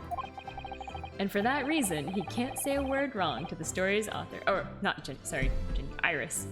Can't say a word wrong to the story's author, Iris. Yeah, he wants her to, like, portray him in a good light. But there are limits, surely. Or there should be. Watch it, sunshine. Sorry? What gives then? Don't tell me you're on this case. Yes, I'm acting for the defense. So we're here to investigate. Dear me, that's the situation, is it? Is it really that troubling? A measly 5 bob. Is that all you got? That's right. You're a lawyer, ain't ya?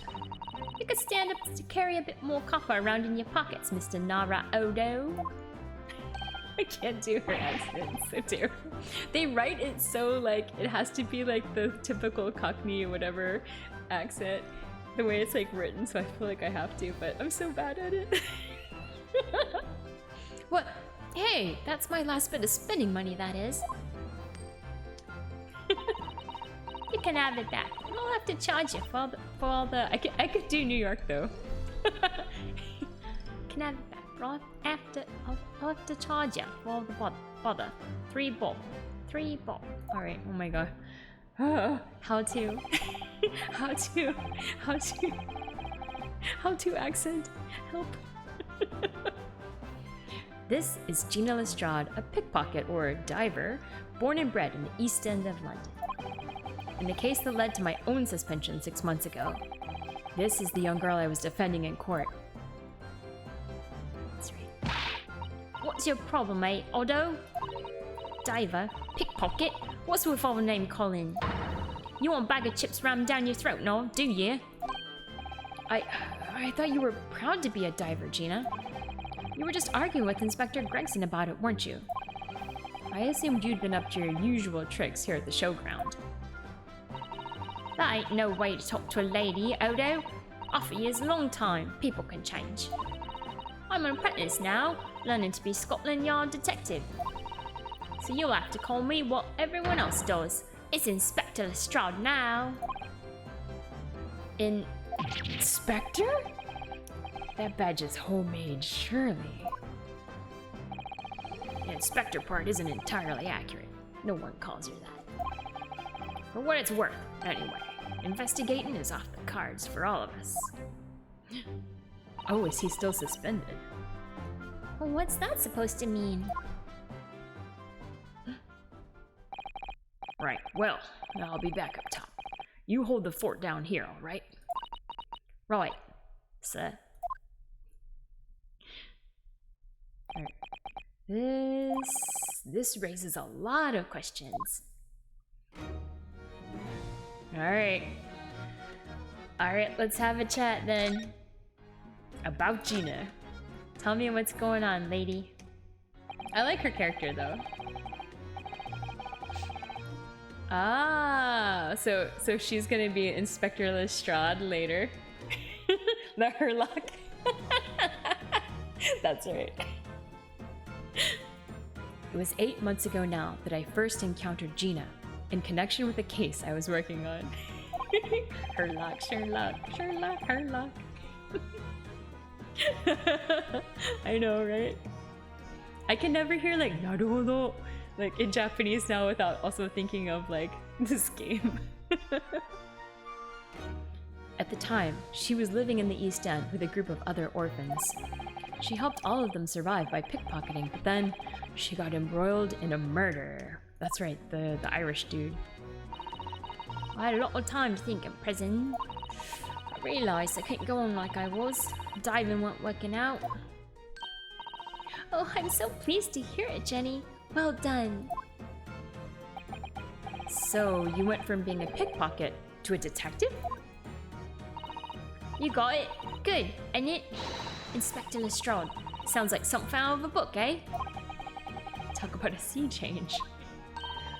And then there's Iris' old man to think about. Iris's father, you mean? Yeah, I promised her, didn't I? I said I'd get all the police forces around the world to pull out the stops looking for him. Just a small promise then, nothing serious. Oh, Jenny, you're so sweet. Wait, but we know that her father's dead, right? That's part of the whole conspiracy, right?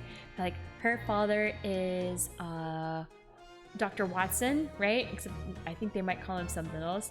But her father's like Dr. Watson, who got killed in Japan, right? That was like one of our first cases, I think. Yeah, and we know that, but we're like not telling Iris for some reason. I don't know why. That's what I remember anyway. So anyway, that's how I come and I go to test for Scotland Yard. Only trouble is, I don't read so well, do I? Just a small problem, nothing serious. And that's when Hurley approached Gregsy and asked for help. Oh, you don't know if he's made the connection? Maybe only I've made the connection. We'll see. But I remember it from the story, and I was like, wait a second. I feel like they've made at least some like allusions to it throughout the game so far. If not like a full conclusion yet. We'll see. So the inspector said he'd take full responsibility for Jenny and made her a sort of apprentice. That was very magnanimous of Inspector Gregson. And brave. Yeah, there's a lot of story in this story. I also do not remember. Well, you know Hurley. He enjoys finding ways to make people do what he wants. The great detective likes digging for dirt, in other words. So, the long and short of it is, if you got questions about the case, you can ask Inspector Lestrade. Right then, Inspector. Actually, there's still a big mystery surrounding Gina, isn't there? Wait, is there? Oh, what, Bruno, what? Well, 6 months ago, Gina was the defendant in a trial prosecuted by the Reaper. A trial in which she was found not guilty. And yet, here she is still. Come on, you're not still on about that, are you? The Legend of the Reaper, or whatever it's called. Cool. Yo, you don't have to worry, Odo. If I didn't half worry, there probably wouldn't be a whole lot of you left. It's like I told you before, isn't it? Reaper's kinda like I'm upstairs, so he knows what I'm like on the inside. So I ain't really done nothing wrong. Nothing wrong might be stretching a point. She's only a pickpocket though, so I mean, you know, could be worse. What about Mr. Nutsman in Japan? He's perfectly fine, isn't he? Well, that's true. Perhaps the Reaper is more discerning than I thought. Exactly, so I ain't worried. I'm totally fine. Alright, well, let's talk about yesterday's incident then. Oh, it was out of this world what it was. A brainy bloke pulled a bunch of levers on his machine, suddenly it started billowing smoke. Then it just went pop. I ain't seen a better experiment here yet. Sorry? You mean, you saw it, Jenny? With your own eyes? Yeah, of course. The boss in charge here, ain't he? Of keeping everything running smooth, I mean. The boss being Inspector Gregson, I suppose. That's gonna take some getting used to. So all I have to say is I'm on duty, and I can do whatever I want to. Get this, I was up in one of them flying balloons when it happened, watching from above. No, you're so lucky, Jenny. Maybe I should join Scotland Yard too. Yeah, do it. You know how to put the boss in his place already, right? Right, Iris? You have no trouble at all. Then it's settled. When do I start? No. You can't join Scotland Yard, Iris. We'll see. Anyway, what I don't understand is this. If the machine exploded so spectacularly, how can Professor Bunnybrain still be claiming that his experiment was a success? Oh, right. Well, it was a success in a way. It was? How could it have been? Successful experiment? Pray tell. Surely after the whole machine blew up, no one could call the experiment a success. It's like I said, it did sort of work. I mean, yeah, there was a load of smoke and that whooping great bang. But where do you think they found the victim's body, eh? In the crystal tower over there. What? In the tower? That's why. You can see for yourself, can't you? Up there above the scaffold. Oh, where are the glasses broken, you mean? Yeah, the cage what the victim got in to start with. Really did get beamed through the air or whatever and landed all the way over there. Wait, didn't it, or could it have just gotten like blown over there? So, you see, it did kind of work, didn't it? What? I don't believe it. Well, I mean, I don't get ins and outs of it, but anything's possible, right? With science. Oh, I tell you what, you can have this. It's a planned experiment they drew up with the Jarl. Are you sure? Yeah, go on. I had 3 bob off you before, so fair's fair. Yes, I didn't actually give that to you, did I?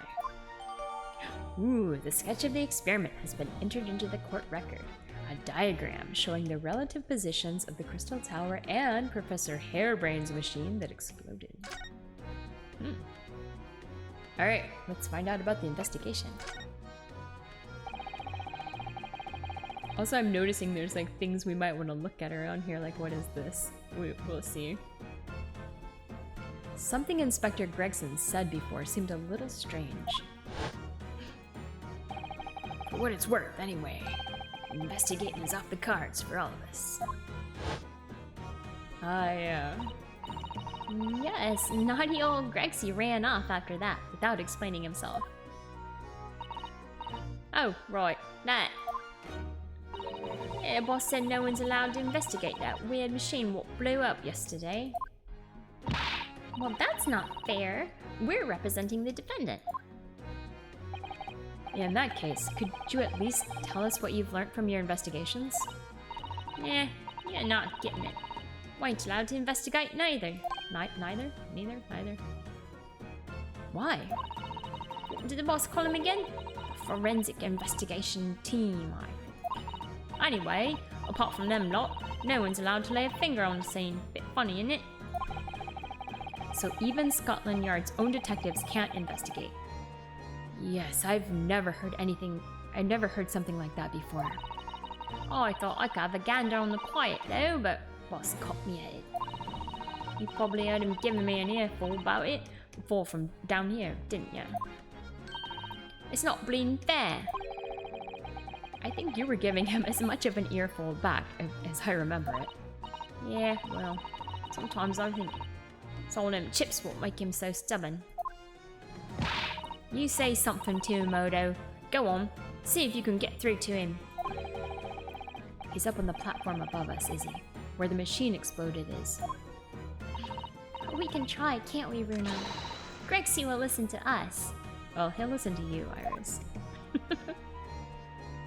Alright, so that's all the talking that she's gonna do.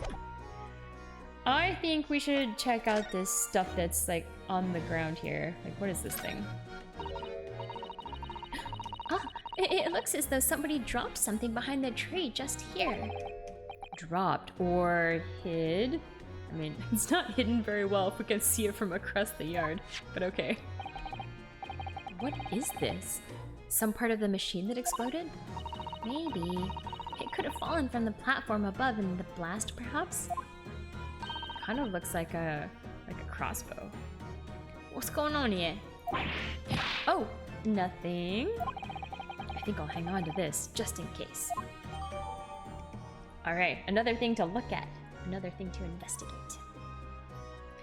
A very curious device found behind a tree under the experimentation stage of the exhibition grounds, almost as if it had been hidden there deliberately. Alright.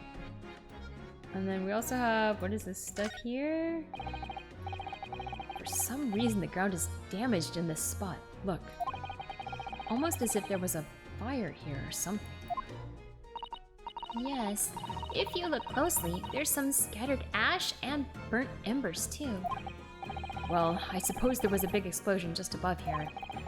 People probably wouldn't bat an eyelid at a small fire like this would have been. I'm not sure we English are quite that laid back, Bruno. Alright, and we've also got some weird thing here. Oh, look! What's this? A ripped piece of cloth. It's not like any fabric I've ever seen before. It's very thick and stiff. It looks extremely durable.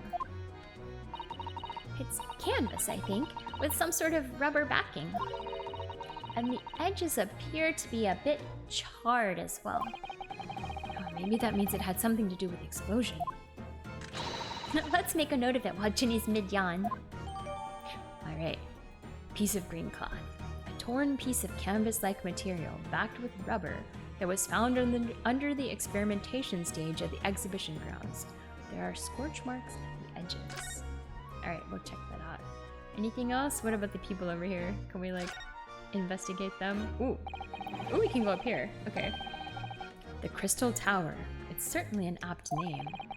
It was built to be the focal point of the exhibition, And it definitely is, being so tall and with all that glass. I can't imagine a building like this ever being erected in Japan. Wait, why not? There are lots of exhibits inside the tower as well, apparently.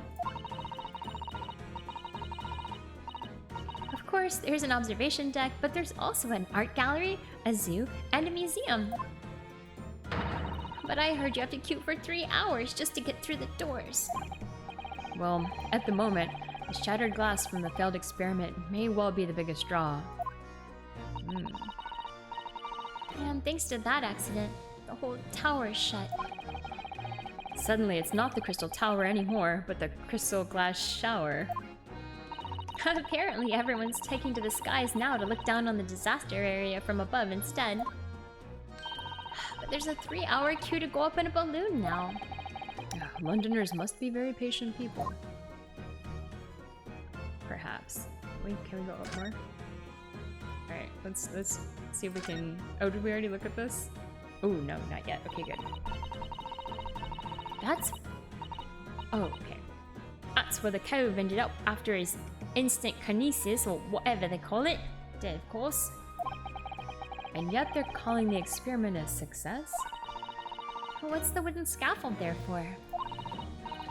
The coppers, all lads, set that up after the incident happened. To get the body down, I think. Dunno, really?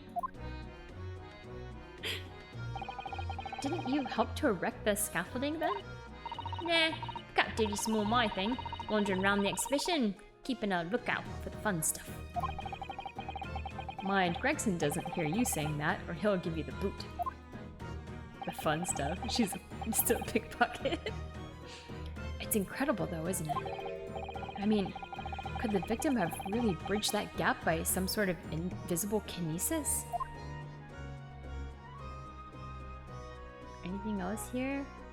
I don't think there's anything else. We've done this. I don't think... Can we check out the stairs? Maybe? Let's see. These stairs obviously lead to the stage above.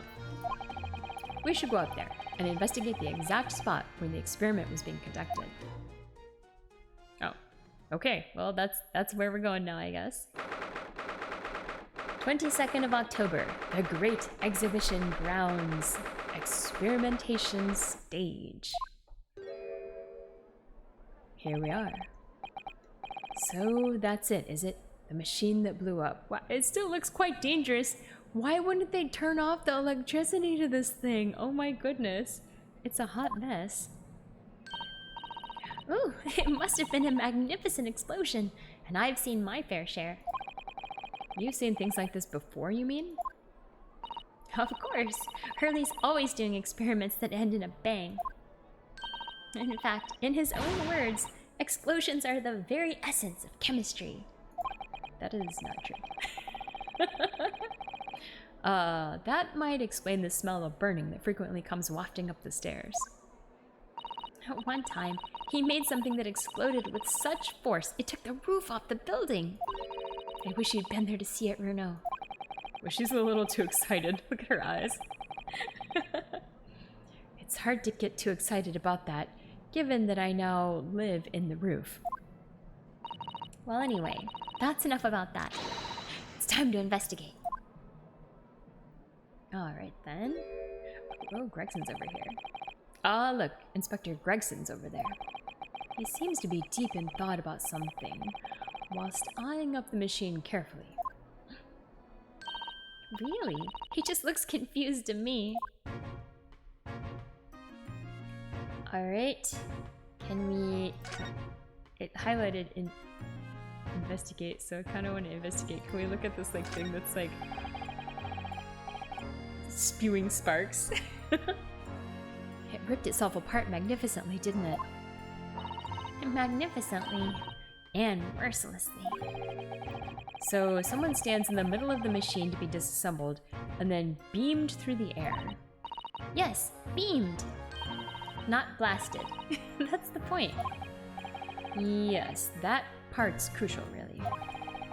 Is something like that even possible, though, Iris? Oh, Runo. I'm just a child. How should I know? A child when it suits you, you mean? From what I can tell, I think if you were to pull... Stop! Don't touch that. Okay, he's mad. Or energized, yeah. That was practically instantaneous kinesis the way you flew over just now, Grexy. Please, your ladyship. I didn't mean to startle you, but I can't let you touch anything up there. Oh, so sorry. You can have some of my latest special blend to make up for it. We're drinking tea in the middle of a crime scene. I don't know if this is like... Can it be more British? I don't know. Ah, wonderful. This stuff really is wonderful. It's just like old times, this is. Oh, okay, we're having a cut now. Okay, I guess we're gonna talk to... Let's talk to Gregson here. We're representing Professor Harebrain in court tomorrow, Inspector. So we should be allowed to examine the scene. Heh, listen, Sunshine. Even I'm not allowed to touch anything up here. It's that blasted Special Dispensation for Scientific Equipment Act to blame. It's driving me spotty. Or driving me potty. Potty. Oh yes, that Special Dispensation. Oh, the professor mentioned that too. More red tape's all we need. I don't know what the government thinks it's playing at sometimes. But we're allowed to just look, aren't we? Eh? Surely that's alright. Isn't it, Gregsy? Oh, uh-oh, uh-oh. Of course, your ladyship. Anything you say, your ladyship. But please, don't get your dainty hands dirty, will you? Don't worry. We wouldn't dream of touching anything, would we, Runo? She really knows how to get what she wants. Is that it? Okay. Can we look at the machine again? Back to the machine. Considering how badly damaged everything is, Professor Harebrain was lucky to escape unscathed, I'd say. Yeah, how did like, there was a crazy big explosion, and then, oh, what's his name died? A man died?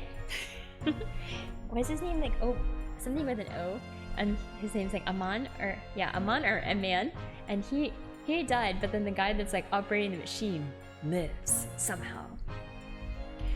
Anyway, we should have a good look around the machine while we can, I think.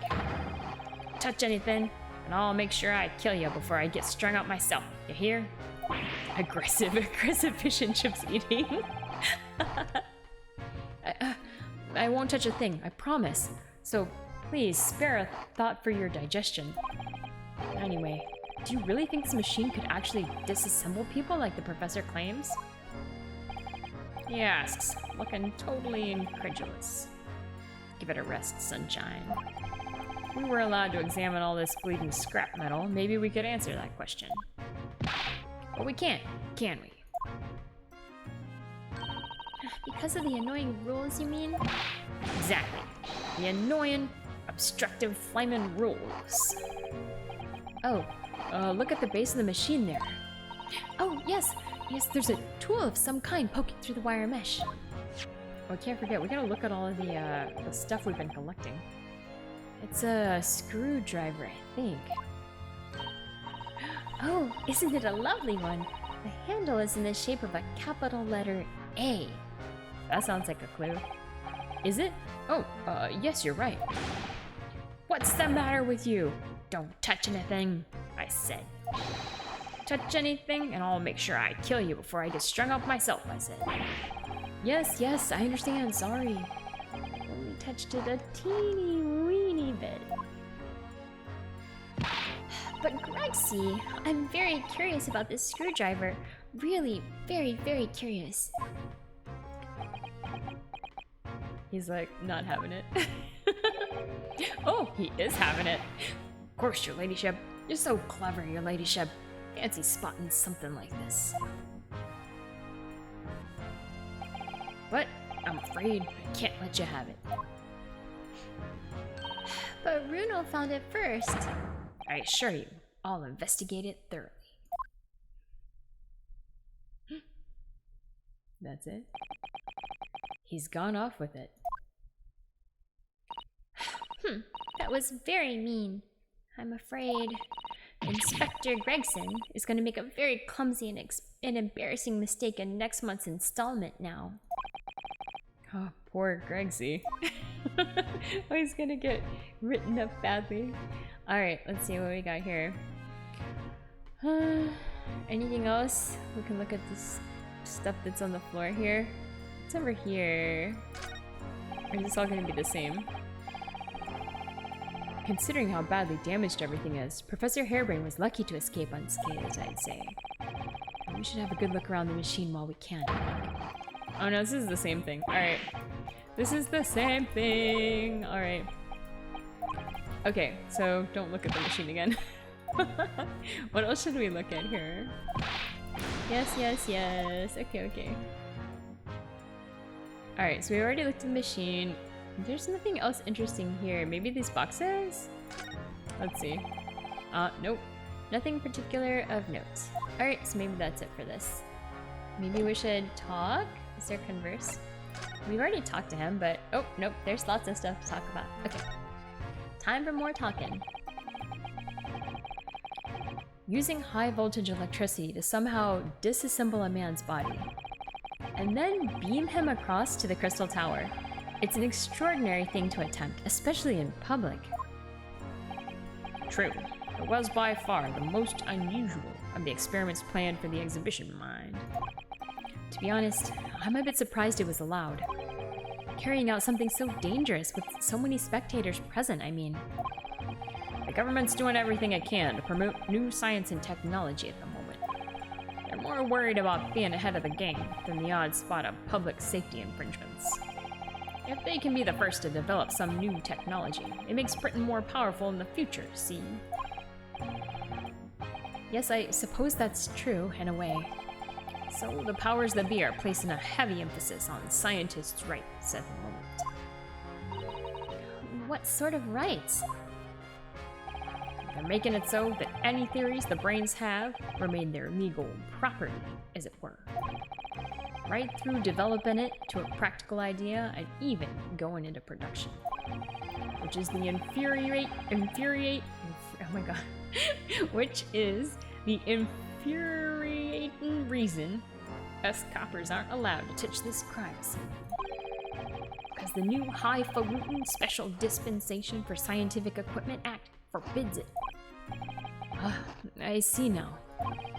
The only people with permission to investigate here are from some brand new department at the Yard. The Forensic Investigation Team, it's called. We've been relegated to keeping guard. The Forensic Investigation Team? Wait a second. Is this something like, oh, what's his face that we were talking to earlier is all into? Right? Right? The guy who's in charge of everything. I forgot his name already. But you know, the main dude, the main police guy who like granted us the ability to like defend ourselves again. Or defend other people again, excuse me. We can be a lawyer again though. That guy. What was his name? Oh, my memory sucks. Strongheart, yes, thank you. I'm like, you know, that guy. Mr. Serious guy with 12 reasons and 243 points. He was all into the forensic stuff. Any old fool can see that this heap of scrap metal was a sham to begin with. Just because it says scientific equipment on the paperwork, we can't do a flamin' thing with it. Poor Gregsy. He's very head up, isn't he? Heated up? Alright, let's talk about the special dispensation, shall we? Remind me again, what's this new legal act that means we're not allowed to touch the scene here?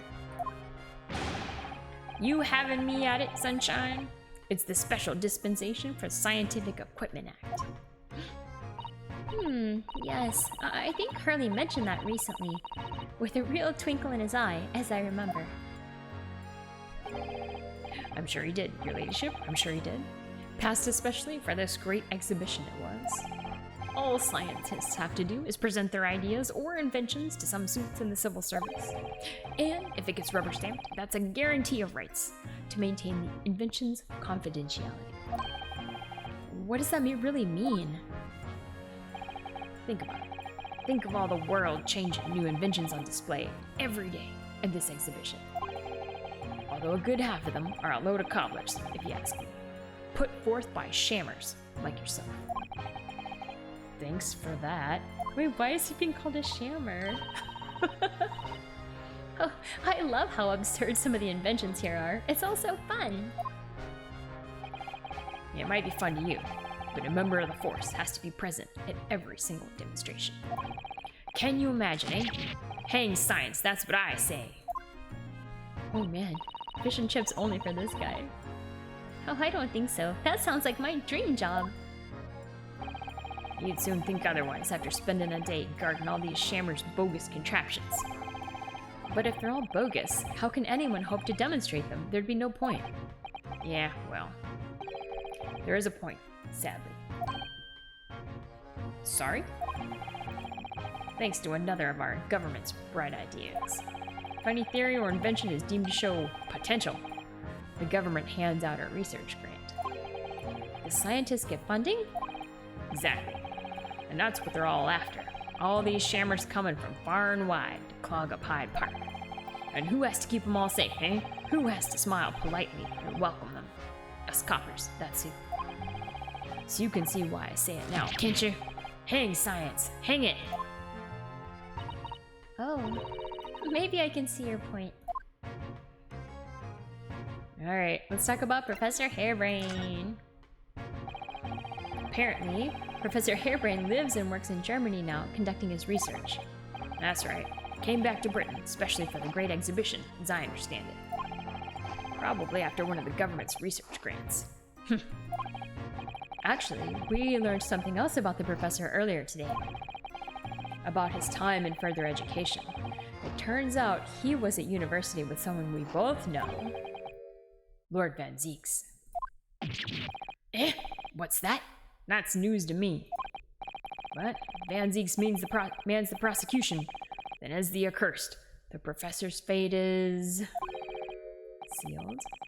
Because the Reaper will get him one way or another. Blimey, that man's beyond me. I don't know what goes on in that head of his. Talking of Van Zieks, this morning's paper ran the story of him being attacked. Read that? Oh yes, but Mr. Reaper's completely fine. Nothing to worry about. Yes, right. Glad to hear it. Still, the Reaper, huh? How long's that business gonna keep up, I wonder? Alright, Mr. the Reaper, let's talk about it. The victim of this case, the investor, Mr. Asman. He was another of the Reaper's victims. Or so I heard. Lord Merrick Van Zieks is a top-class prosecutor. But even he can't always push the right verdict through. Sometimes, justice can't win. Yes, I've heard about jurors being bribed and evidence being falsified. And that's how the notion of the Reaper of the Bailey came about, isn't it? Obviously, Scotland Yard suspected Van Zieks initially. We all assumed he was taking matters into his own hands if he failed to seal the deal in court. Although the man himself denies that charge. Well, we've done a very thorough investigation. And the conclusion we reached is that Lord Van Zieks is in no way related to the deaths of those people outside the courtroom. There's no question in my mind. I'd stake my reputation on it, I would. But if that's true, then how do you explain it? All those defendants couldn't have just coincidentally died if nobody killed them. I know that, but yeah, I can't explain it. It's a mystery after all, isn't it? That's the whole point of the Reaper. Professor Harebrained mentioned something else. He said that at university, Lord Van Zieks was a totally different person. Easygoing and kind. You what? He said that it was after they both graduated that something happened to change the man. Yeah, that's right. That's how his parents died in the alley. Do you have any idea what it was? If his parents really did die in an alley, that's gonna be hilarious. I mean, because it's a story. You know, it's a story. It's not true. People dying in the alley aren't. It's not funny, but it's. I'm just saying that the coincidence would be funny. You know what I mean? No clue. Really? He looks like he has a clue. Look, I got my hands full watching over this frustrating crime scene. Why don't you go and make a nuisance of yourself elsewhere, eh? Iris is disappointed. Is that all we get for the investigation around here?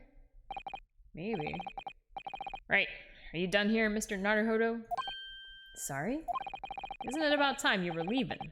Or rather, it is about time you were leaving. That lot are here now. That lot? The forensic investigation team. They'll be giving me the heave-ho in a minute too. Oh dear, poor Gregsy. Here, have another cup of my special blend to cheer you up. Award for most British. Constant handful of fish and chips and tea always. However, I did not give him a British accent because I can only do it so many times. That hit the spot. Yep, hits it every time. Well, at least I've seen the scene with my own eyes. It looks like this is as far as we're gonna get with our investigations here, at least. I've been thinking. Hurley might know something, mightn't he? About what? About Mr. Reaper. About what happened to Lord Van Zeeks, you mean? Because it sounds like something very significant occurred after he graduated from university. Something that completely changed his life. Maybe, but I have no idea where to find Mr. Sholmes at the moment. He's in the middle of some big case, isn't he? Here, this is what you need. What's this? Some kind of entrance ticket? Madame Taspel's?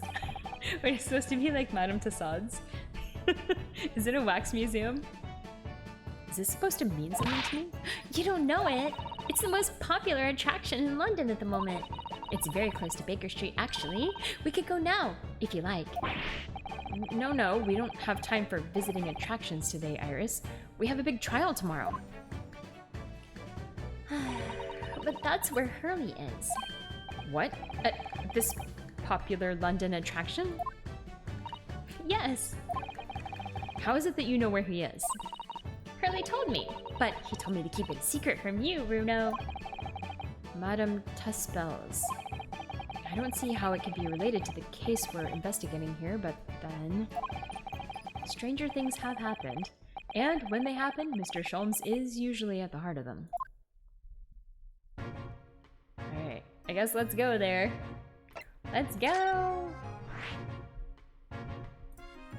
Madame Tuspel's. I think this might be like the last thing that I will go to, and then we'll wrap it up after this because I gotta call my dad for Father's Day and then go to sleep before it is super late. It's already 1 in the morning here, so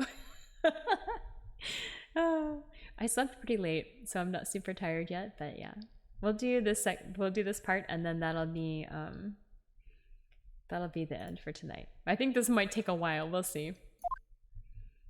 Each of these sections is kind of taking a while. It is like Madame Tussauds. No. Wow, I've been to the Madame Tussauds in Hollywood like a long time ago. But it was like a long time ago. It was quite creepy. Some of like the wax figures were better than others, that's for sure. Alright, let's see. What is this place? Look at all these terrifying scenes. But why are the people so still? Guillotines. Ruthless murders. I know what I'll be dreaming about tonight. They're all wax models. Yep, I was right. They're amazingly realistic, aren't they? What do you think, Runo? Shocked? wax models?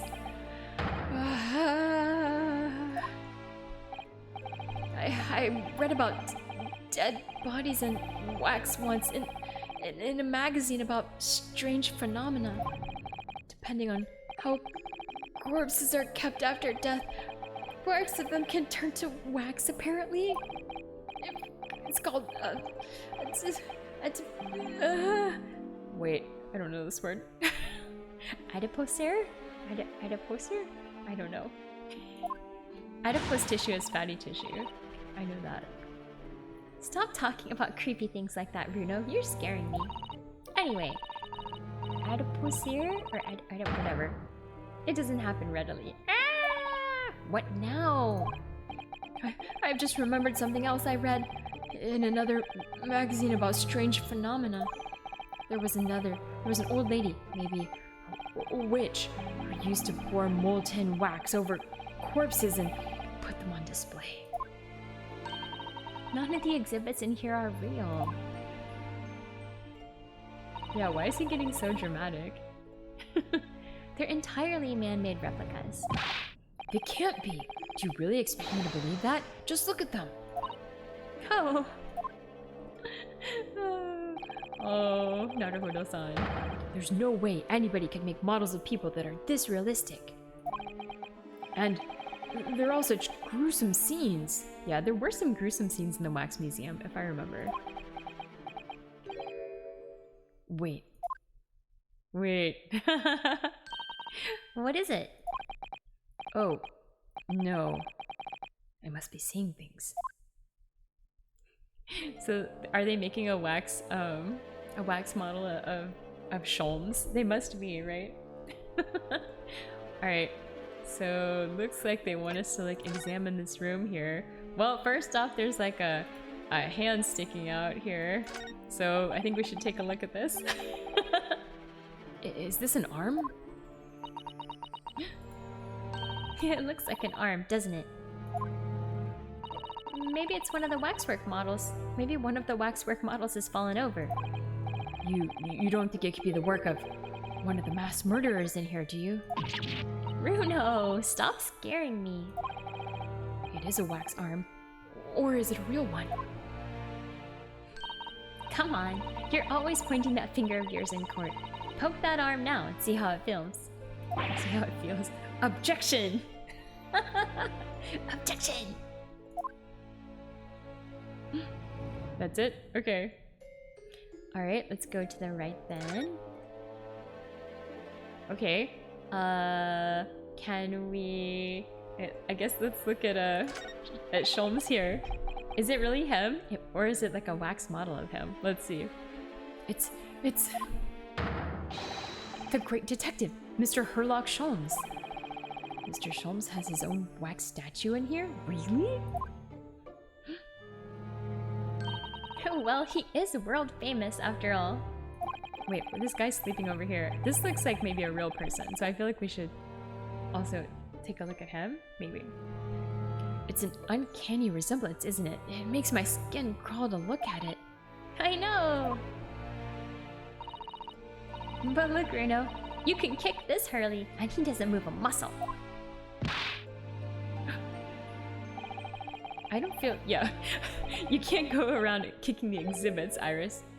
Wait. He's moving. It just moved, I'm sure. And not just a little bit either. No. Huh?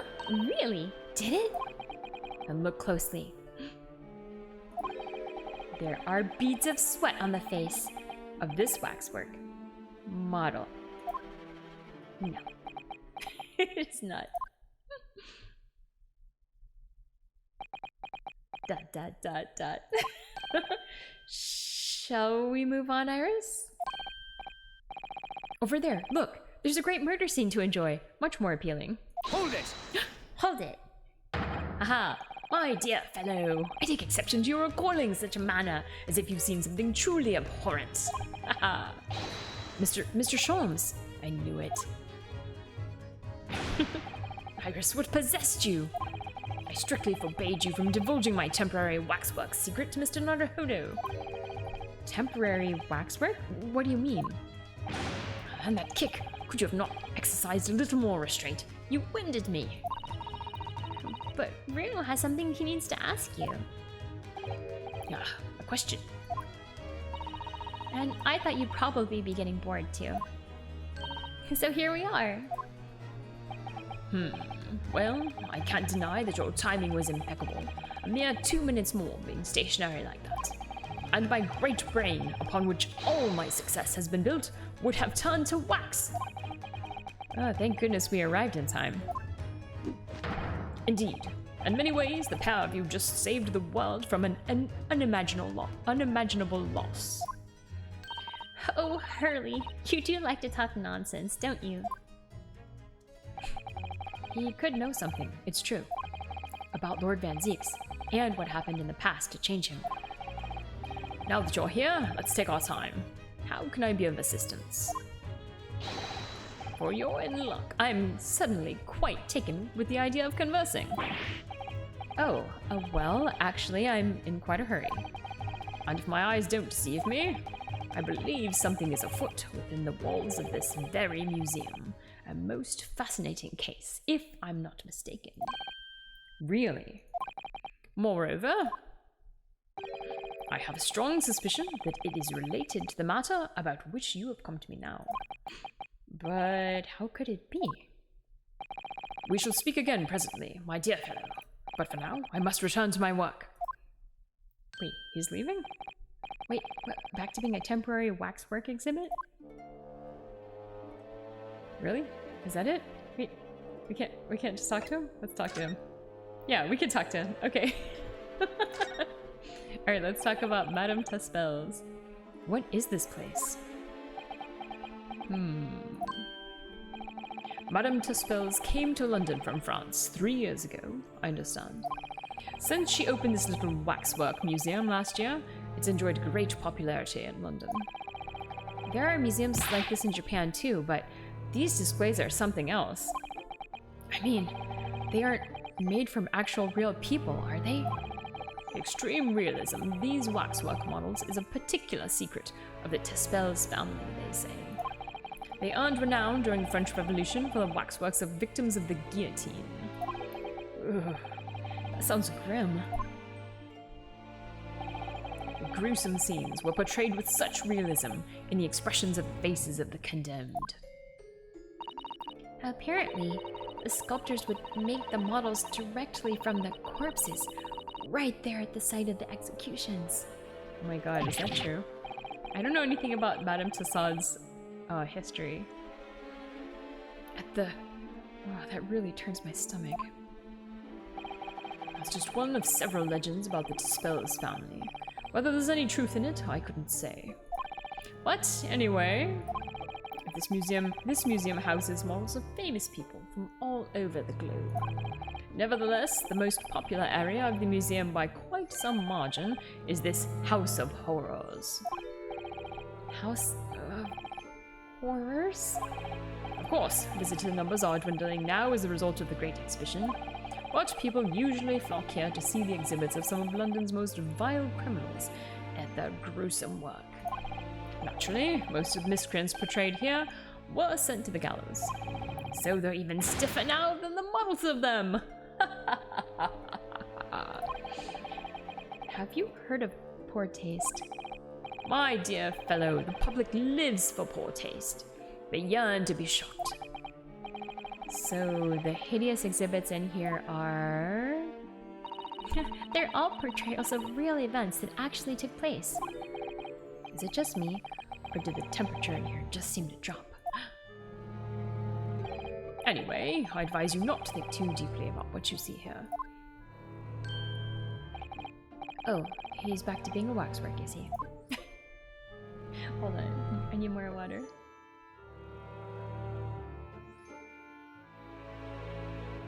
Alright, let's find out about temporary waxwork.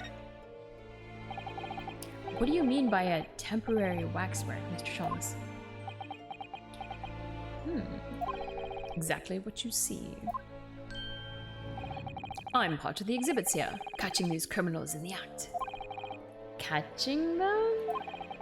Every half an hour, I home in on a different killer in one of the displays and I adopt a new pose to ensnare him. When members of the public come for a closer look, I offer them my hand to shake. For a shilling, I'll happily allow them to take a photograph with us. Us? Does he mean him and the waxwork murderers in here? But why, Mr. Sholmes? My dear fellow, isn't it obvious? For the money! Oh no! He really roared at me there. Very fitting for the House of Horrors. As it stands, I may struggle to pay this month's rent, and I have the ravenous Iris to consider. Oh no! Oh, Hurley, I'm so hungry. Oh no!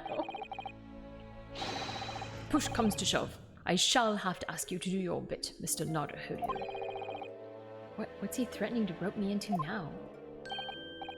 So, with that in mind, how about a photograph?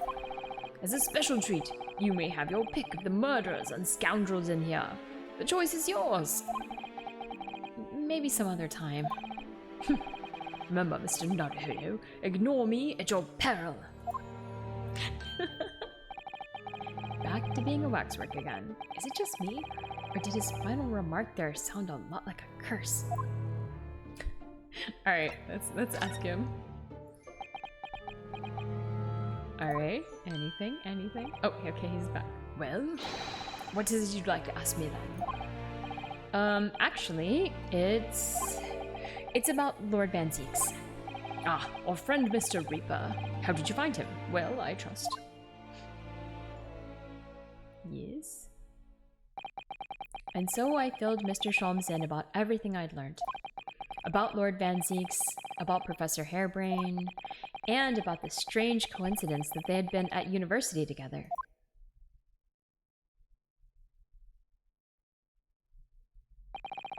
So I'm wondering what it was that happened to make Lord Van Zieks such a different person. I was sure that you'd know, Hurley. You said there was something going on here in this exhibit hall before. That something was afoot. And that you believed it was related to what I wanted to ask you about. Mr. Sholmes? He suddenly clammed up.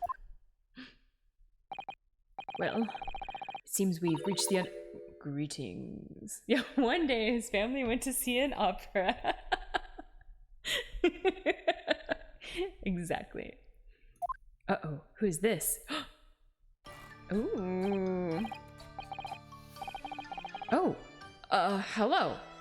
Where did she appear from? Wait, who is this lady? She looks like a witch. What's she wearing? Could she look any more mysterious? I hope you are appreciating my museum. Sorry, have we... Mr. Sholmes, do you know this? Oh, not again. I don't think I can do a French accent. Can I? No, I don't think I can. My apologies. I'll just make her mysterious sounding. I'm not gonna try to do a French accent. It's too hard. I mean, I could... I am Esmeralda Tuspils. This is my museum of waxwork. No, I can't do it.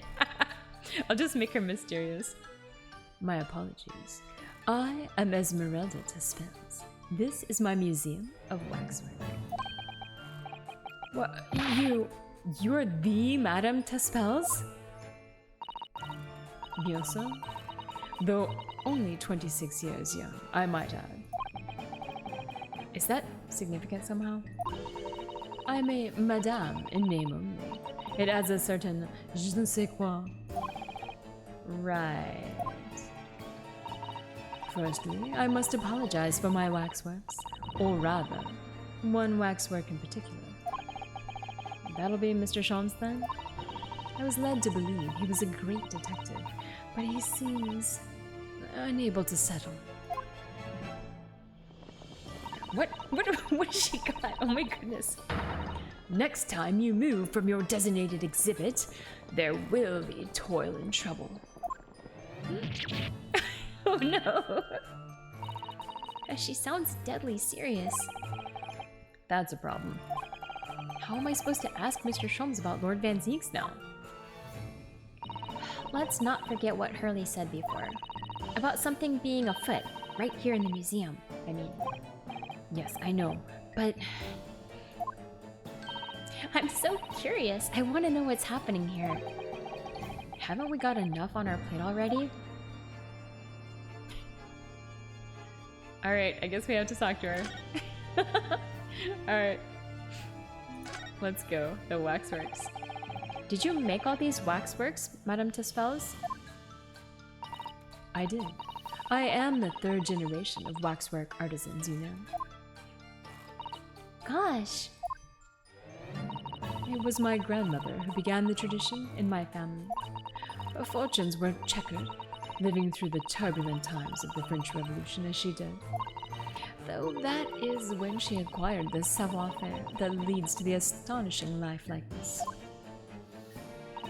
All these waxworks really do look as though they're alive. In fact, they look more alive than Hurley.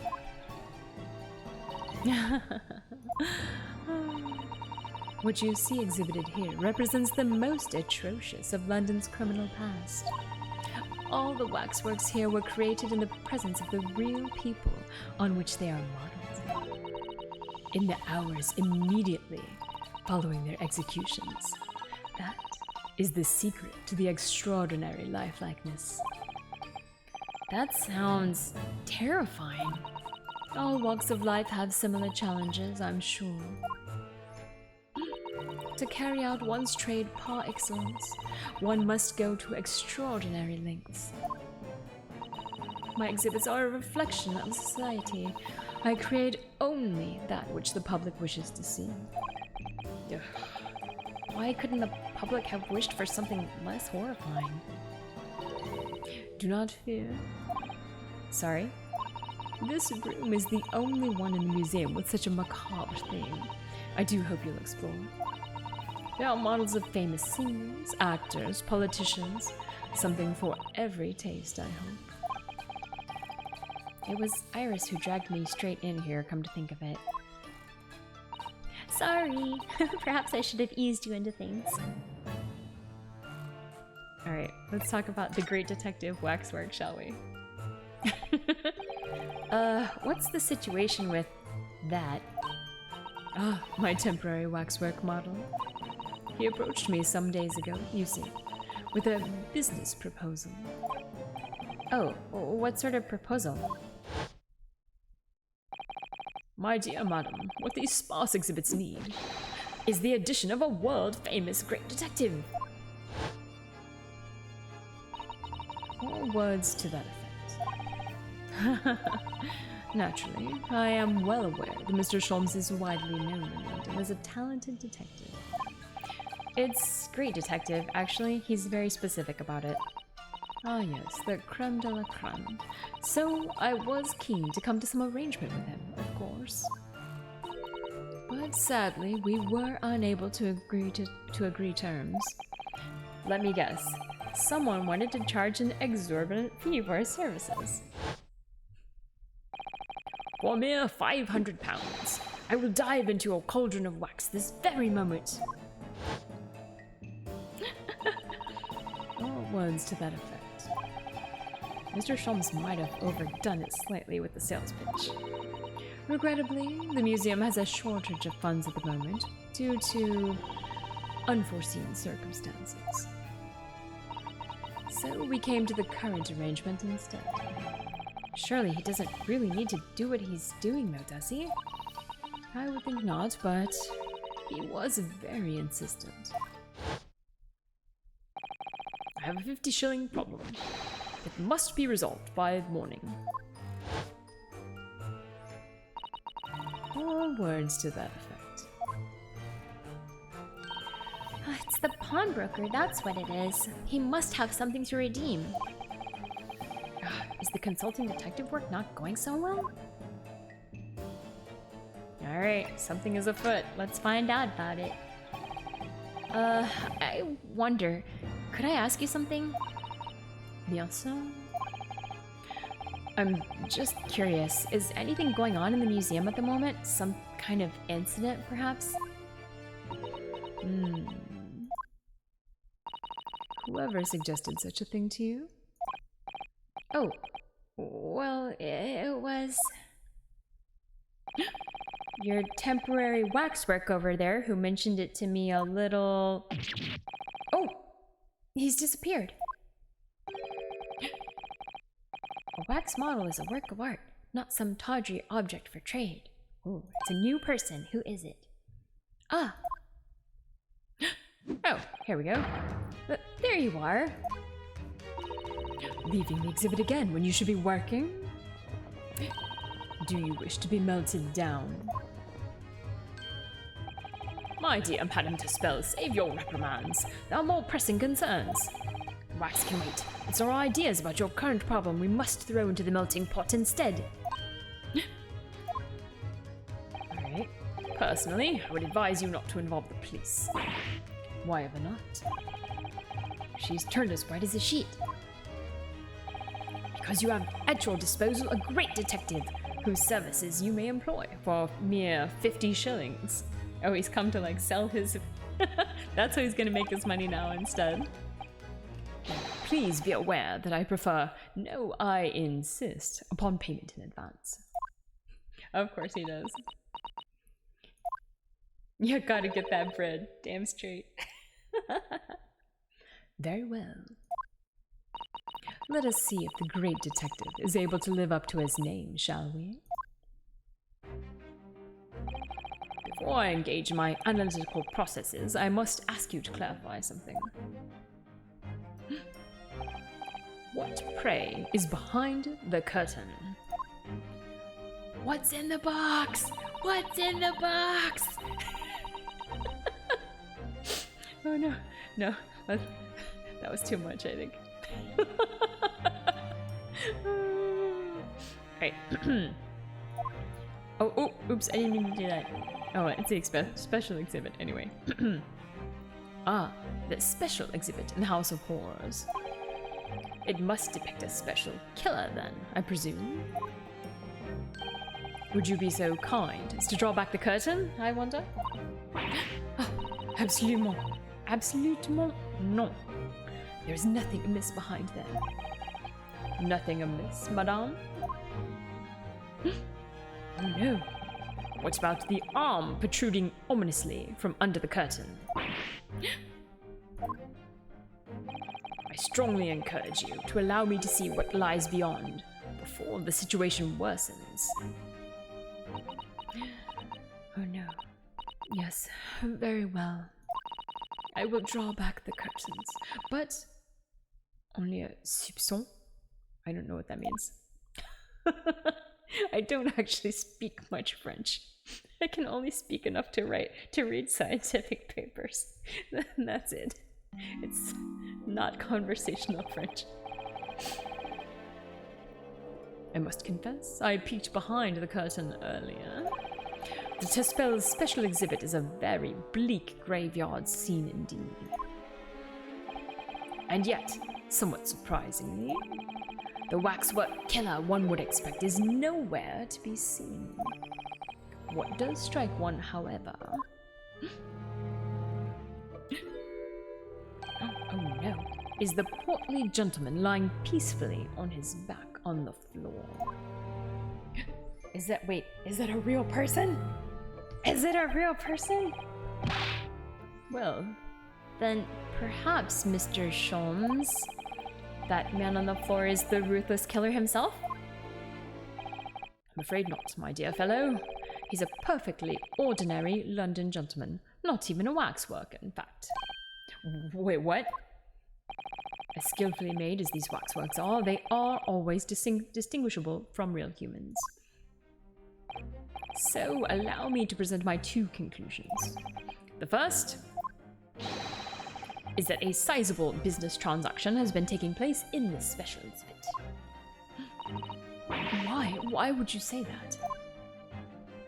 And the second is that the aforementioned transaction is linked to a serious crime. She looks as pale as candle wax. I don't understand.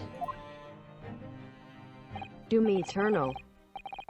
Doom Eternal.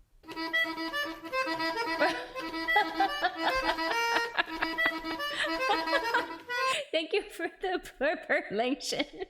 How timely. French blurb. Thank you for the French blurb. That was so appropriate. Oh my goodness. Yeah, thank you. Also, hi. So, Madame Taspels, as you've agreed to my fee, you shall now have the pleasure of seeing this famously great detective and temporary exhibit at work. Oh no, the great deduction. Oh no.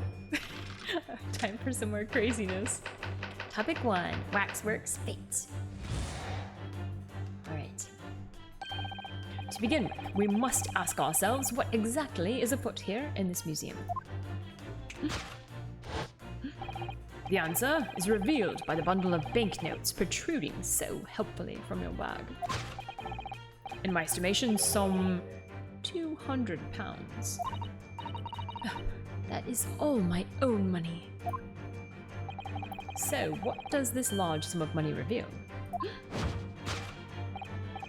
Not as much as the involuntary glance you cast, it would seem, Madame Taspels. Yes, the answer lies where your eyes now fall. The significance of the £200 is revealed by that public notice. Waxwork for sale. Your business has hit hard times, it would seem. In short, you sold the infamous killer, the centerpiece of your special exhibit, for the sum of £200. No. Now, let us explore the next curiosity with which we are presented. Who is the portly gentleman stretched out so peacefully on the floor? It would appear the man has suffered a severe shock, the cause of which is clearly known to you. Unfortunately, madame, keeping secrets does not appear to be your forte. What dealt the man such a shocking blow was, of course, the £200. It would appear that you twisted this gentleman around your little finger most effectively. What are you suggesting? Oh no. He rashly agreed to purchase the waxwork for the sum of £200. Only when he came to hand the money over did it occur to him what an extortionate amount he was paying. But the money was no longer in his hands. And the result? The scene we see before us. He collapsed in shock.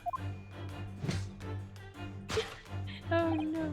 Yes, the killer in this special exhibit fetched a killer price. We can only pray that the gentleman's dreams are not plagued with regret.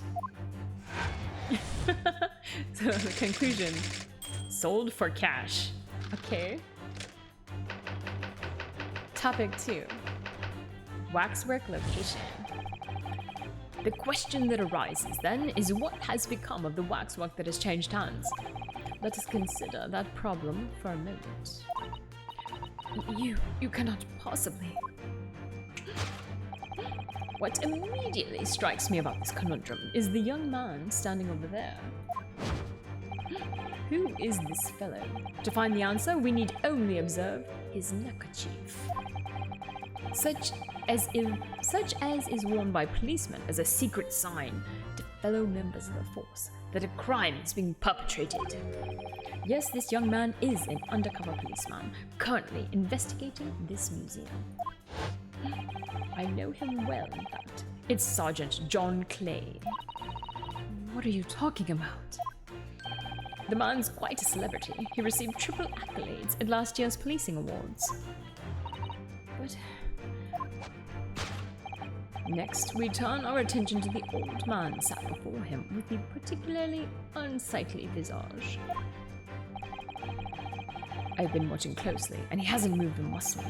Almost, in fact, as if he were a waxwork. Oh, but would you? Your reaction only confirms my suspicions, madame. I noticed it at once, of course. Observe!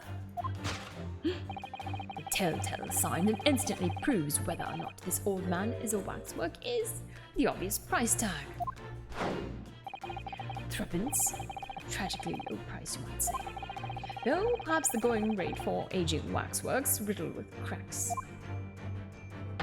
I feel like this might be a real person though. And yet, you sold it to the portly gentleman for an exorbitant £200. Sort of plucky behaviour that's sure to attract the attention of Scotland Yard. Isn't that so, madame? I do not... Yes, the waxwork you sold has already been seized by the police and remains in their custody as we speak. The old man must be reunited with his grave in the special exhibit, and not a moment too soon. Yeah, can't we just set them on fire?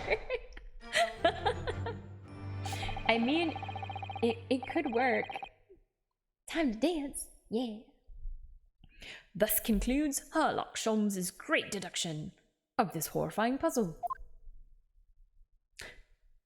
Somehow, I don't think this is correct. Just somehow. Okay. Everyone's like, what? It can't be so. Oh, wait, she's got the wax again. Uh-oh. Problematic. I see I've stunned you all into silence. You have, Hurley. You have. I'll just immolate you for a bit for the glory of the Dark Lord. Make sure you aren't animated wax figurines. Hey, you know what? I'll be nice. I'll only ask for like a toe that you're not using currently. Seems fair. It's for safety of all the guests, after all, not just for me.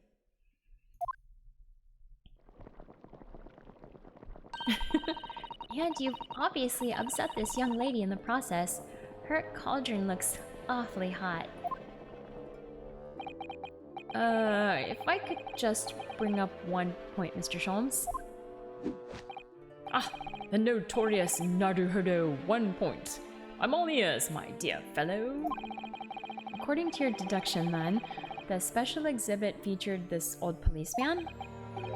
So would that mean he's the particularly ruthless murderer, wouldn't it?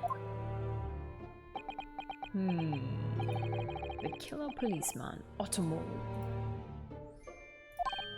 Sorry? It was a mysterious series of murders that rattled the capital, only last year. The police rushed to the scene every time, only to find the culprit had disappeared into the ether. And it turned out the culprit was a policeman himself, a senior officer by the name of Ottermole. What a name, Ottermole. So you mean that's who the sinister-looking old man there is supposed to be? Indeed, it is a particularly grim face, is it not?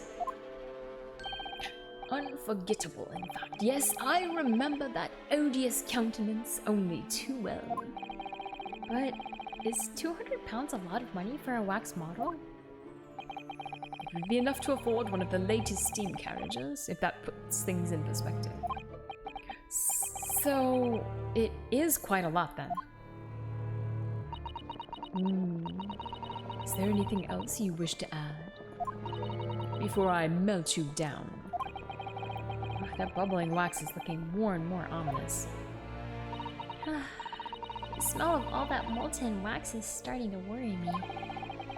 Mr. Sholmes did more or less just accuse her to her face, so I think I might have to call on your assistance here, Iris, if that's alright.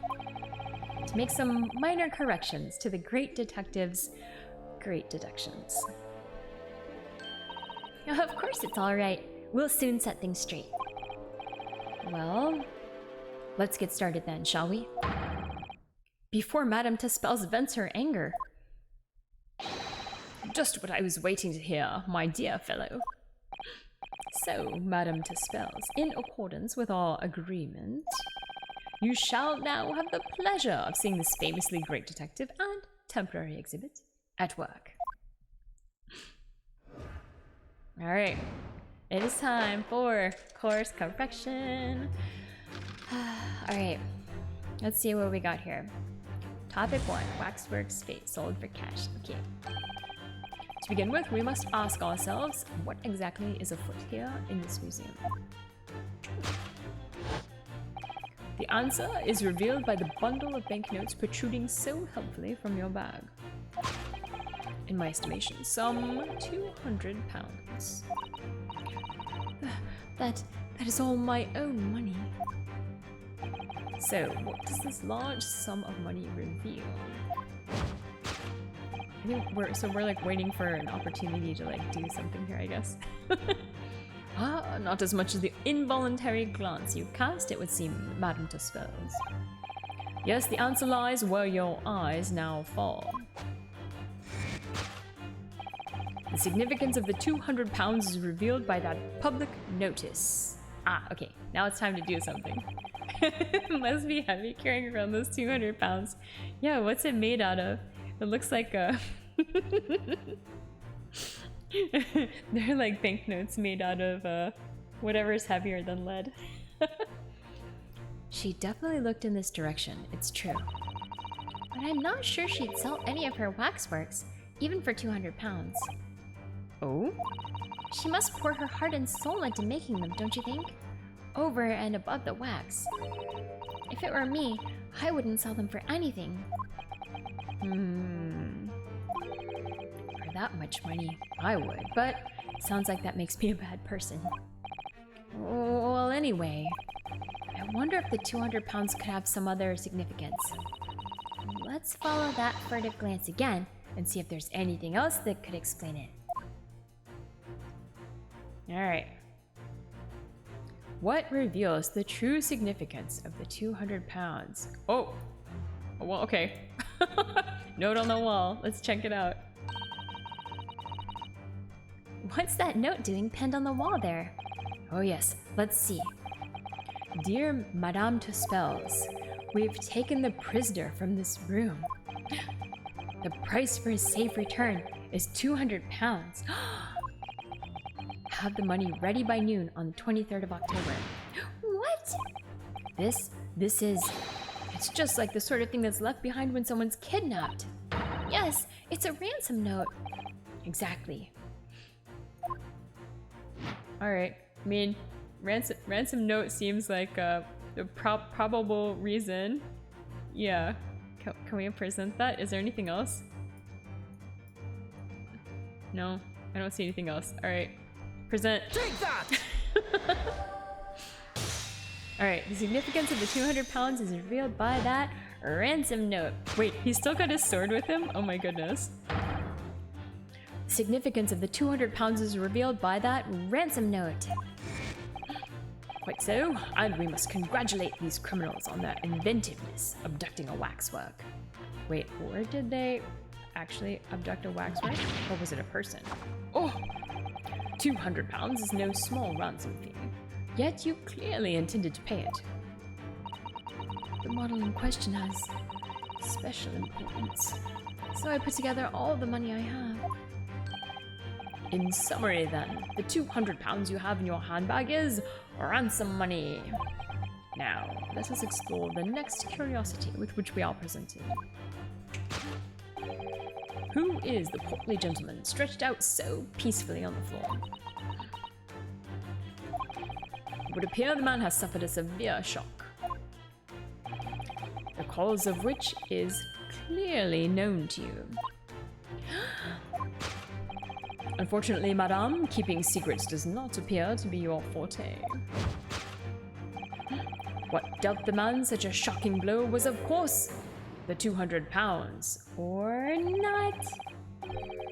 So, if the waxworks was kidnapped, where does that leave us in terms of who this man is? We could just ask him when he comes around. Oh, he's not dead, he's just passed out. Okay, that's good to know in some way. I think the point of this exercise is to understand the beauty of the deduction process, Iris. Ah, yes, you're right. Hurley's trying so hard. We mustn't let him down. Well, there's little doubt that he suffered a shock. That much seems clear. But in that case, what's Madame Tespel's trying to hide? Let's have a closer look around. Alright, so what really left the portly gentleman stretched out on the floor? She got something here that she's hiding? Oh, wait. There's a hand! There's a hand back here. What is this? Alright. This is just Madame Tespel's right hand, isn't it? Yes, it must be. I can clearly see her left hand after all. Oh, wait a minute. This is a left hand as well. Look. Oh, she has like, is it a wax hand hiding? Don't say such creepy things, Iris, please. And it seems very stiff, too. In fact, it's really hard. You mean it's made of wax? Alright. I'm gonna guess this has to be what it is. I don't see anything else here. It has, yeah. Oh, she's holding it. Alright, we're gonna present this. Take that. Oh, did she? Oh, she must have smacked him with the hand. Ah, okay. What dealt the man such a shocking blow was, of course, the waxwork hand. Indeed, with a solid waxwork limb, one could deliver a very substantial blow. How could you? The hand protruding from the bottom of your cape. It ought to be a right hand, but closer inspection reveals that, in fact, it's a left hand. And somewhat masculine as well. In other words, it does not belong to you, madame. It is the hand of a waxwork model.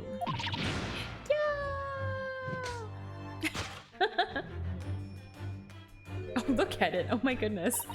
It's a full-on arm. Some of the visitors to my museum can be troublesome. They meddle with the exhibits and cause damage. So you mean that arm? Yes, this gentleman saw fit to try to remove it as a souvenir. Huh. No small keepsake. Like taking a whole branch of a cherry tree when you go to view the blossoms. I'm afraid I had to teach the man a lesson. You confronted the man and tried to take the arm back. And the result? The scene we see before us. He was knocked unconscious. A point we may need to revisit later. But for the time being, we have our conclusion. Yes, the killer in this special exhibit has been kidnapped. Alright. Kidnapped. Solved. Alright. Now we've got topic 2. Waxwork location. The question that arises then is what has become of the waxwork that changed hands? Let us consider that problem for a moment. You cannot possibly. What immediately strikes me about this conundrum is the young man standing over there. Who is this fellow? To find the answer, we need only observe his neckerchief. Ooh, what do we got here? According to Mr. Sholmes, the yellow neckerchief is a sign to other policemen that some crime is underway. A way of communicating with his colleagues without revealing his identity, yes. It's a secret that's closely guarded by Scotland Yard. Oh, it's a secret, but he's just gonna like reveal it right now? Okay, sure. Yeah, exactly. That Mr. Sholmes didn't hesitate to give away.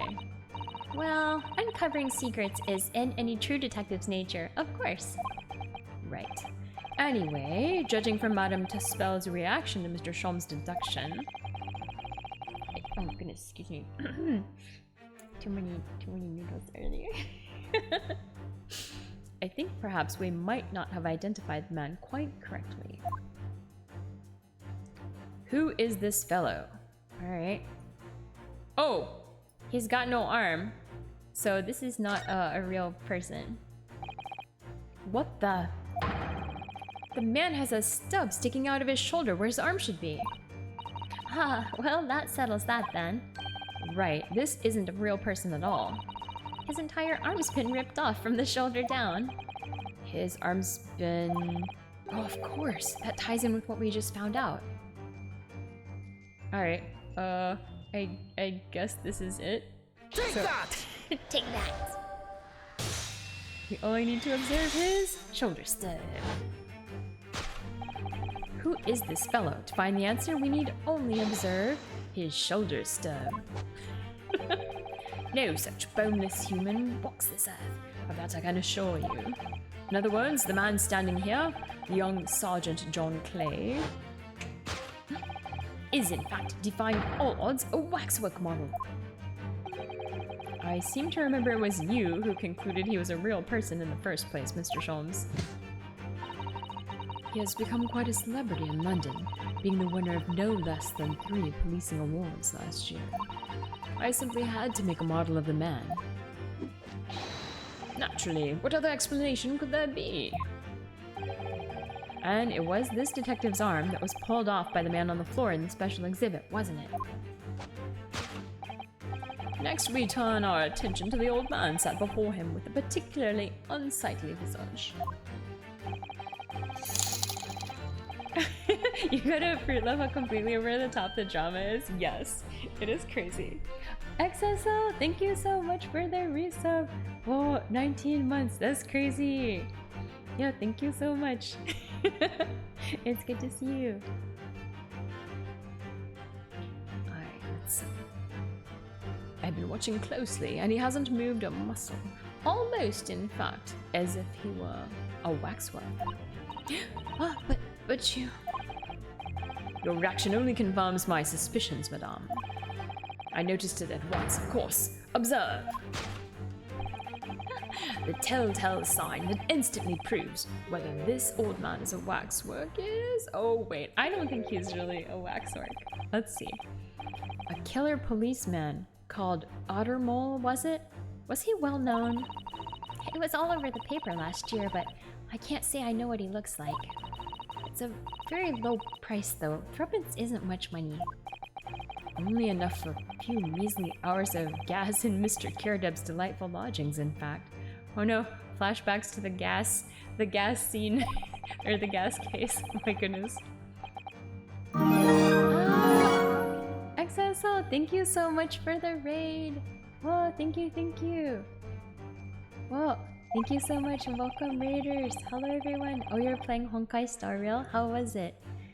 I feel like a lot of people have been playing that lately. Hi 96 Utopia. Oh, thank you so much for the follow. Welcome. We're just wrapping up some Ace Attorney here. You're falling asleep. Yeah. It's pretty late for me. I'll be wrapping up soon actually, but I just want to finish this scene. But thank you so much for the raid. Welcome raiders. Yeah, a little about me. I am a streamer who lives in Japan and it is 2 AM here. But yeah. Oh, you were falling asleep in the game? No! But yeah, mostly I do chill games like Stardew Valley or Ace Attorney. I love voice acting stuff, but then also I do some VR stuff sometimes. That's me. Welcome! And yeah, thank you so much, XSL. Feel free to like go to sleep. You gotta get your rest. Tomorrow's Monday after all. But yeah, thank you again so much for the raid and also for the resub. My goodness. Alright, let's finish this up. The waxwork that somebody stole from the museum and tried to ransom for 200 pounds. Yo, your own parents carry the... Oh, so you can sleep in at least. That's good. Oh, okay, but you still have to do stuff and get up, so... Hope your mom's okay and... Yeah, get some rest so that you can not be too sleepy for tomorrow. Hopefully. I hope so too. That's always stressful.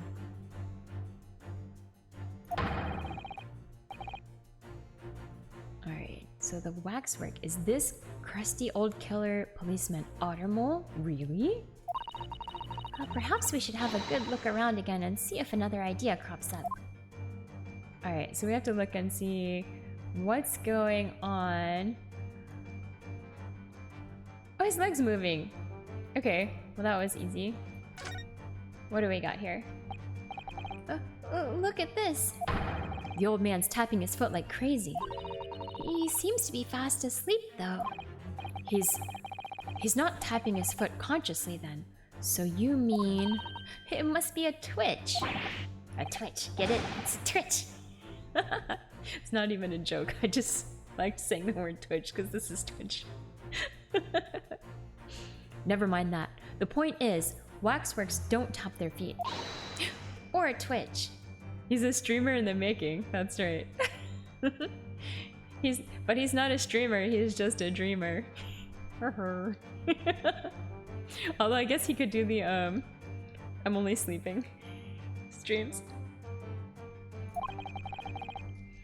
And look at his arm too. We've seen a scarf like that somewhere else around here, haven't we? Oh, it is. It looks like, oh my god, whose scarf does that? Oh, whose scarf is it? It reminds me of the scarf of the guy with the hat, right? The crazy hat, the nervous guy with the hat maker, maybe. Anyway, okay, so I think it has to be the Twitch. So Take that! we'll present it. Oh, all right. The telltale sign that instantly proves whether or not this old man is a waxwork is the obvious twitch. Even the most realistic waxworks do not exhibit a twitch. I mean, I hope not. In other words, this splendid old man is in fact a genuine member of Scotland Yard. Slight shift in your choice of adjectives then. And there you have it. Well, Madame Tuspels. Well, what? It was me who contacted the police and demanded that someone come in the first place. He is clearly fatigued. He's sound asleep. But then, what's this tag about showing a price of 3 pence? No doubt the price tag of the muffler, which the old Bobby purchased recently at the local market. And I presume you've observed the scarf tied around his arm. Does that not strike you, Mr. Naruhodo? Yes, the secret sign used by detectives to show that some criminal activity is currently underway. Of course, because, as you know, there has been just such criminal activity happening here. As you deduced from the very beginning, Detective. So, it would seem that we finally arrive at the truth. Which is? I have no idea. The waxwork of the especially ruthless killer from the special exhibit has been kidnapped. And Scotland Yard are already investigating. But the model's whereabouts remain a mystery.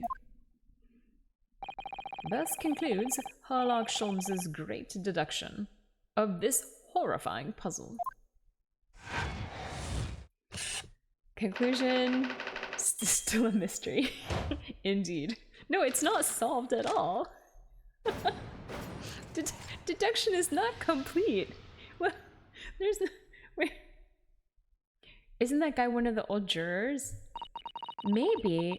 I thought his scarf looks like when they had the juror that was the guy that was the hat maker, and that guy was also like in the cart for... He was in the taxi for like the original trial of the Irish guy, like the super nervous young guy, but that was like a young guy who was wearing that scarf. So maybe it was like the young hat maker's scarf. I can't remember for sure. The scarf is definitely familiar though. I don't know. We'll see. Not the old guy, the fat one on the floor. Oh, maybe. I can't remember for sure though. We'll see. Sometimes I feel like they reuse the people just so that they don't have to make new 3D models. That's like my feeling anyway. Because some of the people had no need to like reoccur, but they just reoccurred anyway. Thank you for the clip, XSL. All sorts of people visit my museum here. Men and women, young and old. Sometimes they drop in just for a short time on their way back from the pub. I welcome them all. But if anyone tries to damage my exhibits, I do not take it lightly. Anyway... I still don't understand her witch getup. It's so random. Yeah, the random jurors also happen to be involved or highly relevant. Yes. Like the time when there was like the bee lady who ended up being like the gas company owner or something in the case with like the gas problem. Like, that's a little sus. Your great deduction was even more enchanting than I had been led to believe. Wait, she likes him now? Oh my goodness. No. It was a pleasure, my dear madam. I'm gratified that you enjoyed the spectacle. And as for your rough customer, I have no doubt he'll regain consciousness shortly and return home. What concerns me more is the waxwork from the special display. If it was indeed genuinely abducted... I mean, I don't think she's making it up. Yes, tragically, it was. Then I would ask you to recount to us the events surrounding the stolen waxwork. In as much detail as possible, if you please. Very well. But after I have told you what I know, I must insist that you return to your work.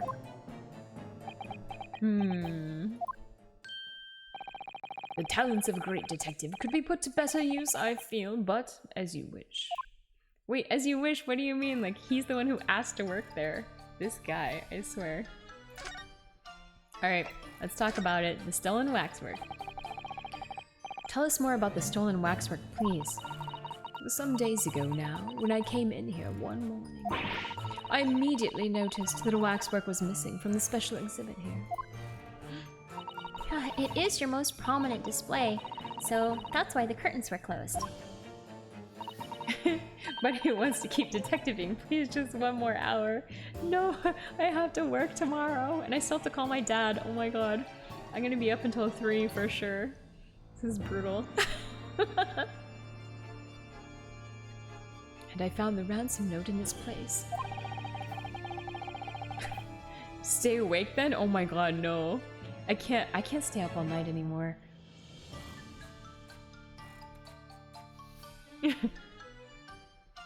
You like her hat? I don't understand why she's a witch. She's supposed to be like the 3rd generation owner of the wax museum.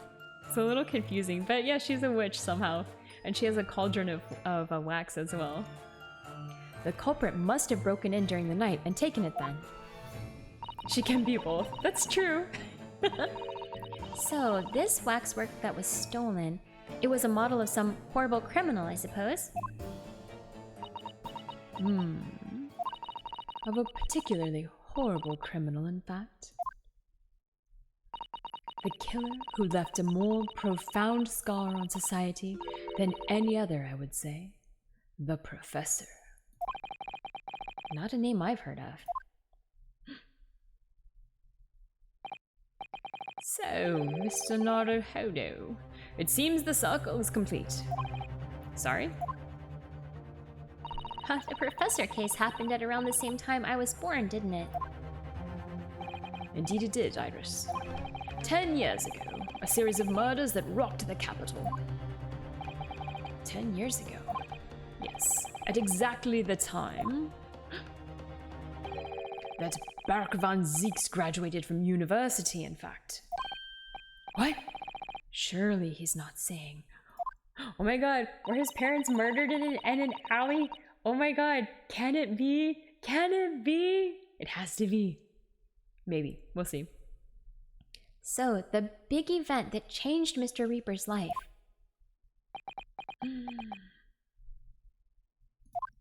Which was it? As you've summarized, it was the Professor case. Who was this Professor then?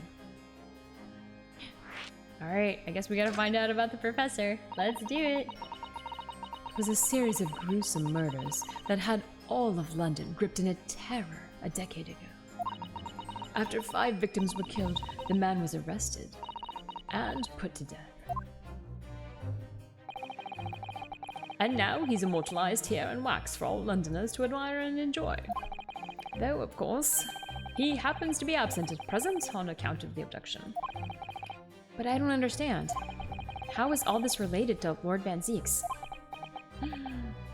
Well, you must first understand, my dear fellow, that why it is that the professor earned such infamy. It was due to the victims he chose, some of Whitehall's finest. What do you mean, Hurley? Those murdered by the professor were some of the highest members of the British aristocracy. They had a habit of killing opera goers. I mean, it fits.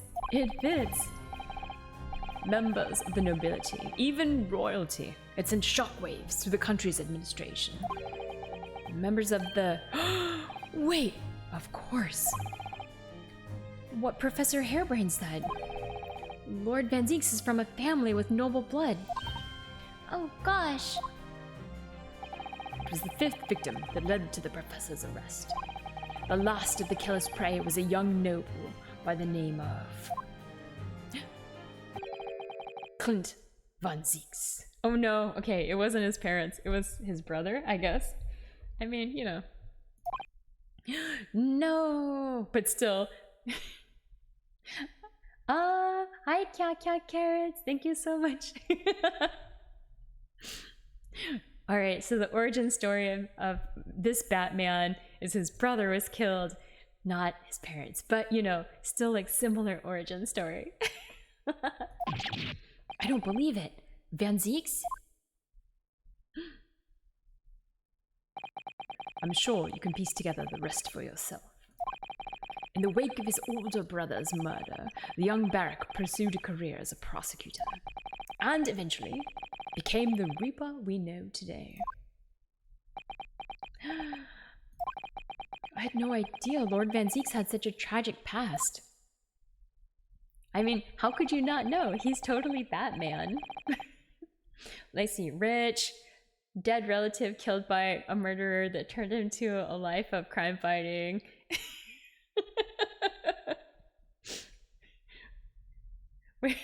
We're friends trolling with what is dance hall and why are they rapping about the Batman? Wait, why are they rapping about Batman?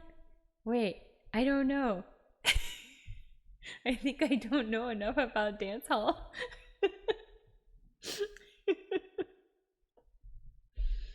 Well, I'm afraid that is all I can say on the matter, for the time being at least.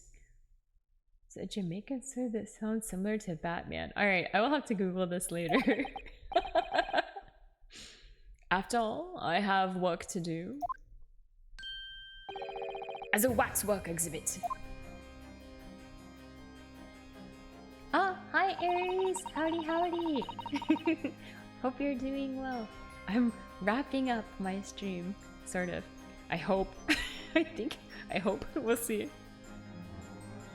I am afraid I shall have to excuse myself as well. Oh, yes, of course. It's been a pleasure. Thank you. Alright, what are we doing here? Is this the end of I think this is the end of the section. Maybe? We'll see. Well, none of the predicted scenarios I've been analyzing involved you coming to visit me here. Wait, you're late. It's okay. I'm back now, so I'll be streaming again on Thursday and... Wait, we're back at the prison? Oh no. Oh, it's been too long, really. It has. I'm delighted to see you, Barrack. It's been 10 years, and here we are, meeting in a prison of all places. Oh, I can't forgive myself for what happened to Miss Stars, man. I just can't. I still can't believe it could happen. Tomorrow, the court will decide. Yes. I have young Easton man acting for my defense. He seems reliable enough, though. It was an accident, a terrible accident. He assures me he can prove it. He's so nervous, this guy. I must warn you. Oh, I know. I've heard it already. You're going to be prosecuting, aren't you? Yes. Since I returned to England, I've heard lots of stories. Barak, are you really? What? Never mind. I know that you have my best interest at heart. My friend is on trial. I wouldn't entrust it to anybody else. Wait, you wouldn't entrust the... Why aren't you his defendant? If you're his friend, why aren't you the Oh, wait, or is he the prosecutor? Is he gonna try to like soft... What do you call it? He's gonna try to be like a softie and like let him off easy? Maybe. We'll find out in the future. No, of course. I fully understand. Thank you, Barak. Until tomorrow, then. I'll see you in court. It seems like he's the only prosecutor in London. That's true. I don't think there's been any others, right?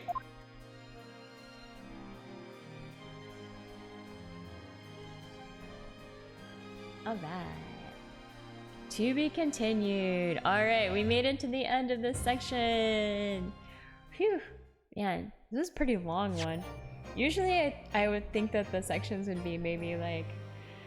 I started at like 10:30, so it's been 3.5 hours. My goodness. Or how long has it been? Yeah, 3.5 hours. That's a long for one section of this game. Jeez Louise. Alright, we will definitely save. Alright, and then I think we're on this one here. So, yes. Okay, save complete.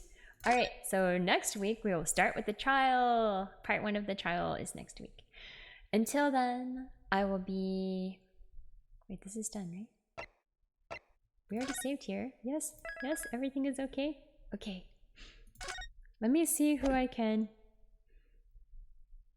Yeah. Okay, we will leave this one here. Let me see who I can raid to.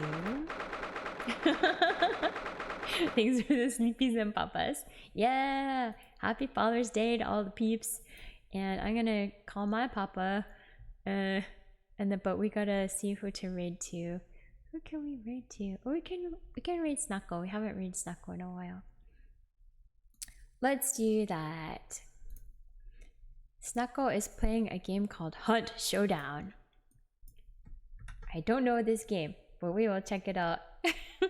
Oh, he has a cute little and it's a wiggly thing with sushi on its head. It's super cute. Alright, so please say hi to Snuckle. And I will see you guys again on Thursday. I will be back to Stardew stream and have a lovely week until then. I will be doing mostly Japanese study and then just working until the rest of that time. But yeah, have a great rest of your weekend and week, and I'll see you soon. Bye!